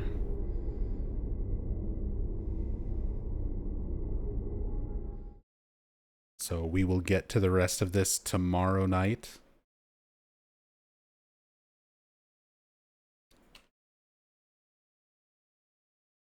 But thank you all so much for joining me again. Really appreciate everybody coming by, hanging out, spending their time here with me. Everybody, thank you so much for all the love and support. All the new subs, resubs, gift subs, new follows, and scam point wasters. And lurkers. Everybody who's just been quietly, calmly hanging out with stream on in the background. Maybe you're working or studying or trying to sleep. Either way, I hope you've all had a wonderful night. I look forward to seeing you all again tomorrow. I'll be back sometime tomorrow, probably earlier in the evening, similar to today. Do some more Dead by Daylight. And then around 9 p.m. Eastern, we'll be back to Silent Hill 2 Remake Cam Hack, Day 21. This is going to be another really big area with a lot of stuff to look at, so kind of similar to Brookhaven. Prison's going to take us a while to go through. Prison takes me a while to go through even when I'm not cam hacking and looking at everything, let alone all the details and stuff we're going to try to take in here. So we're going to be in prison together for a while. Just saying. Interpret that how you will. But thank you all so much. I really appreciate, seriously. Cannot stress enough all the love and support and you just wanting to spend your time with me tonight. So hopefully see you all again tomorrow. Let me get some links for anybody who is not already subbed to YouTube. You can always check out all the VODs. There's my main YouTube channel, and here is my archive channel where all of the raw, unedited streams get uploaded. I trim them down for the main channel to make it a little bit more digestible, and sometimes add in some edits with context and reference images and things like that. But if you just want to watch the VOD exactly as it was, that's all uploaded onto the archive channel. And we also have our Discord. If you want to join my graveyard, you are more than welcome to come by, hang out, discuss Silent Hill or anything. We also talk about video games in general, random other stuff. I try to keep everybody updated on my health and things like that. Let everyone know when the next stream is going to be and what I'm going to be playing. And sometimes post pictures of memes and cute animals and everything in between. But thank you all so much. And yeah, I'll see you all tomorrow night. Till then, be good to yourselves. Be good to each other. Much love and peace.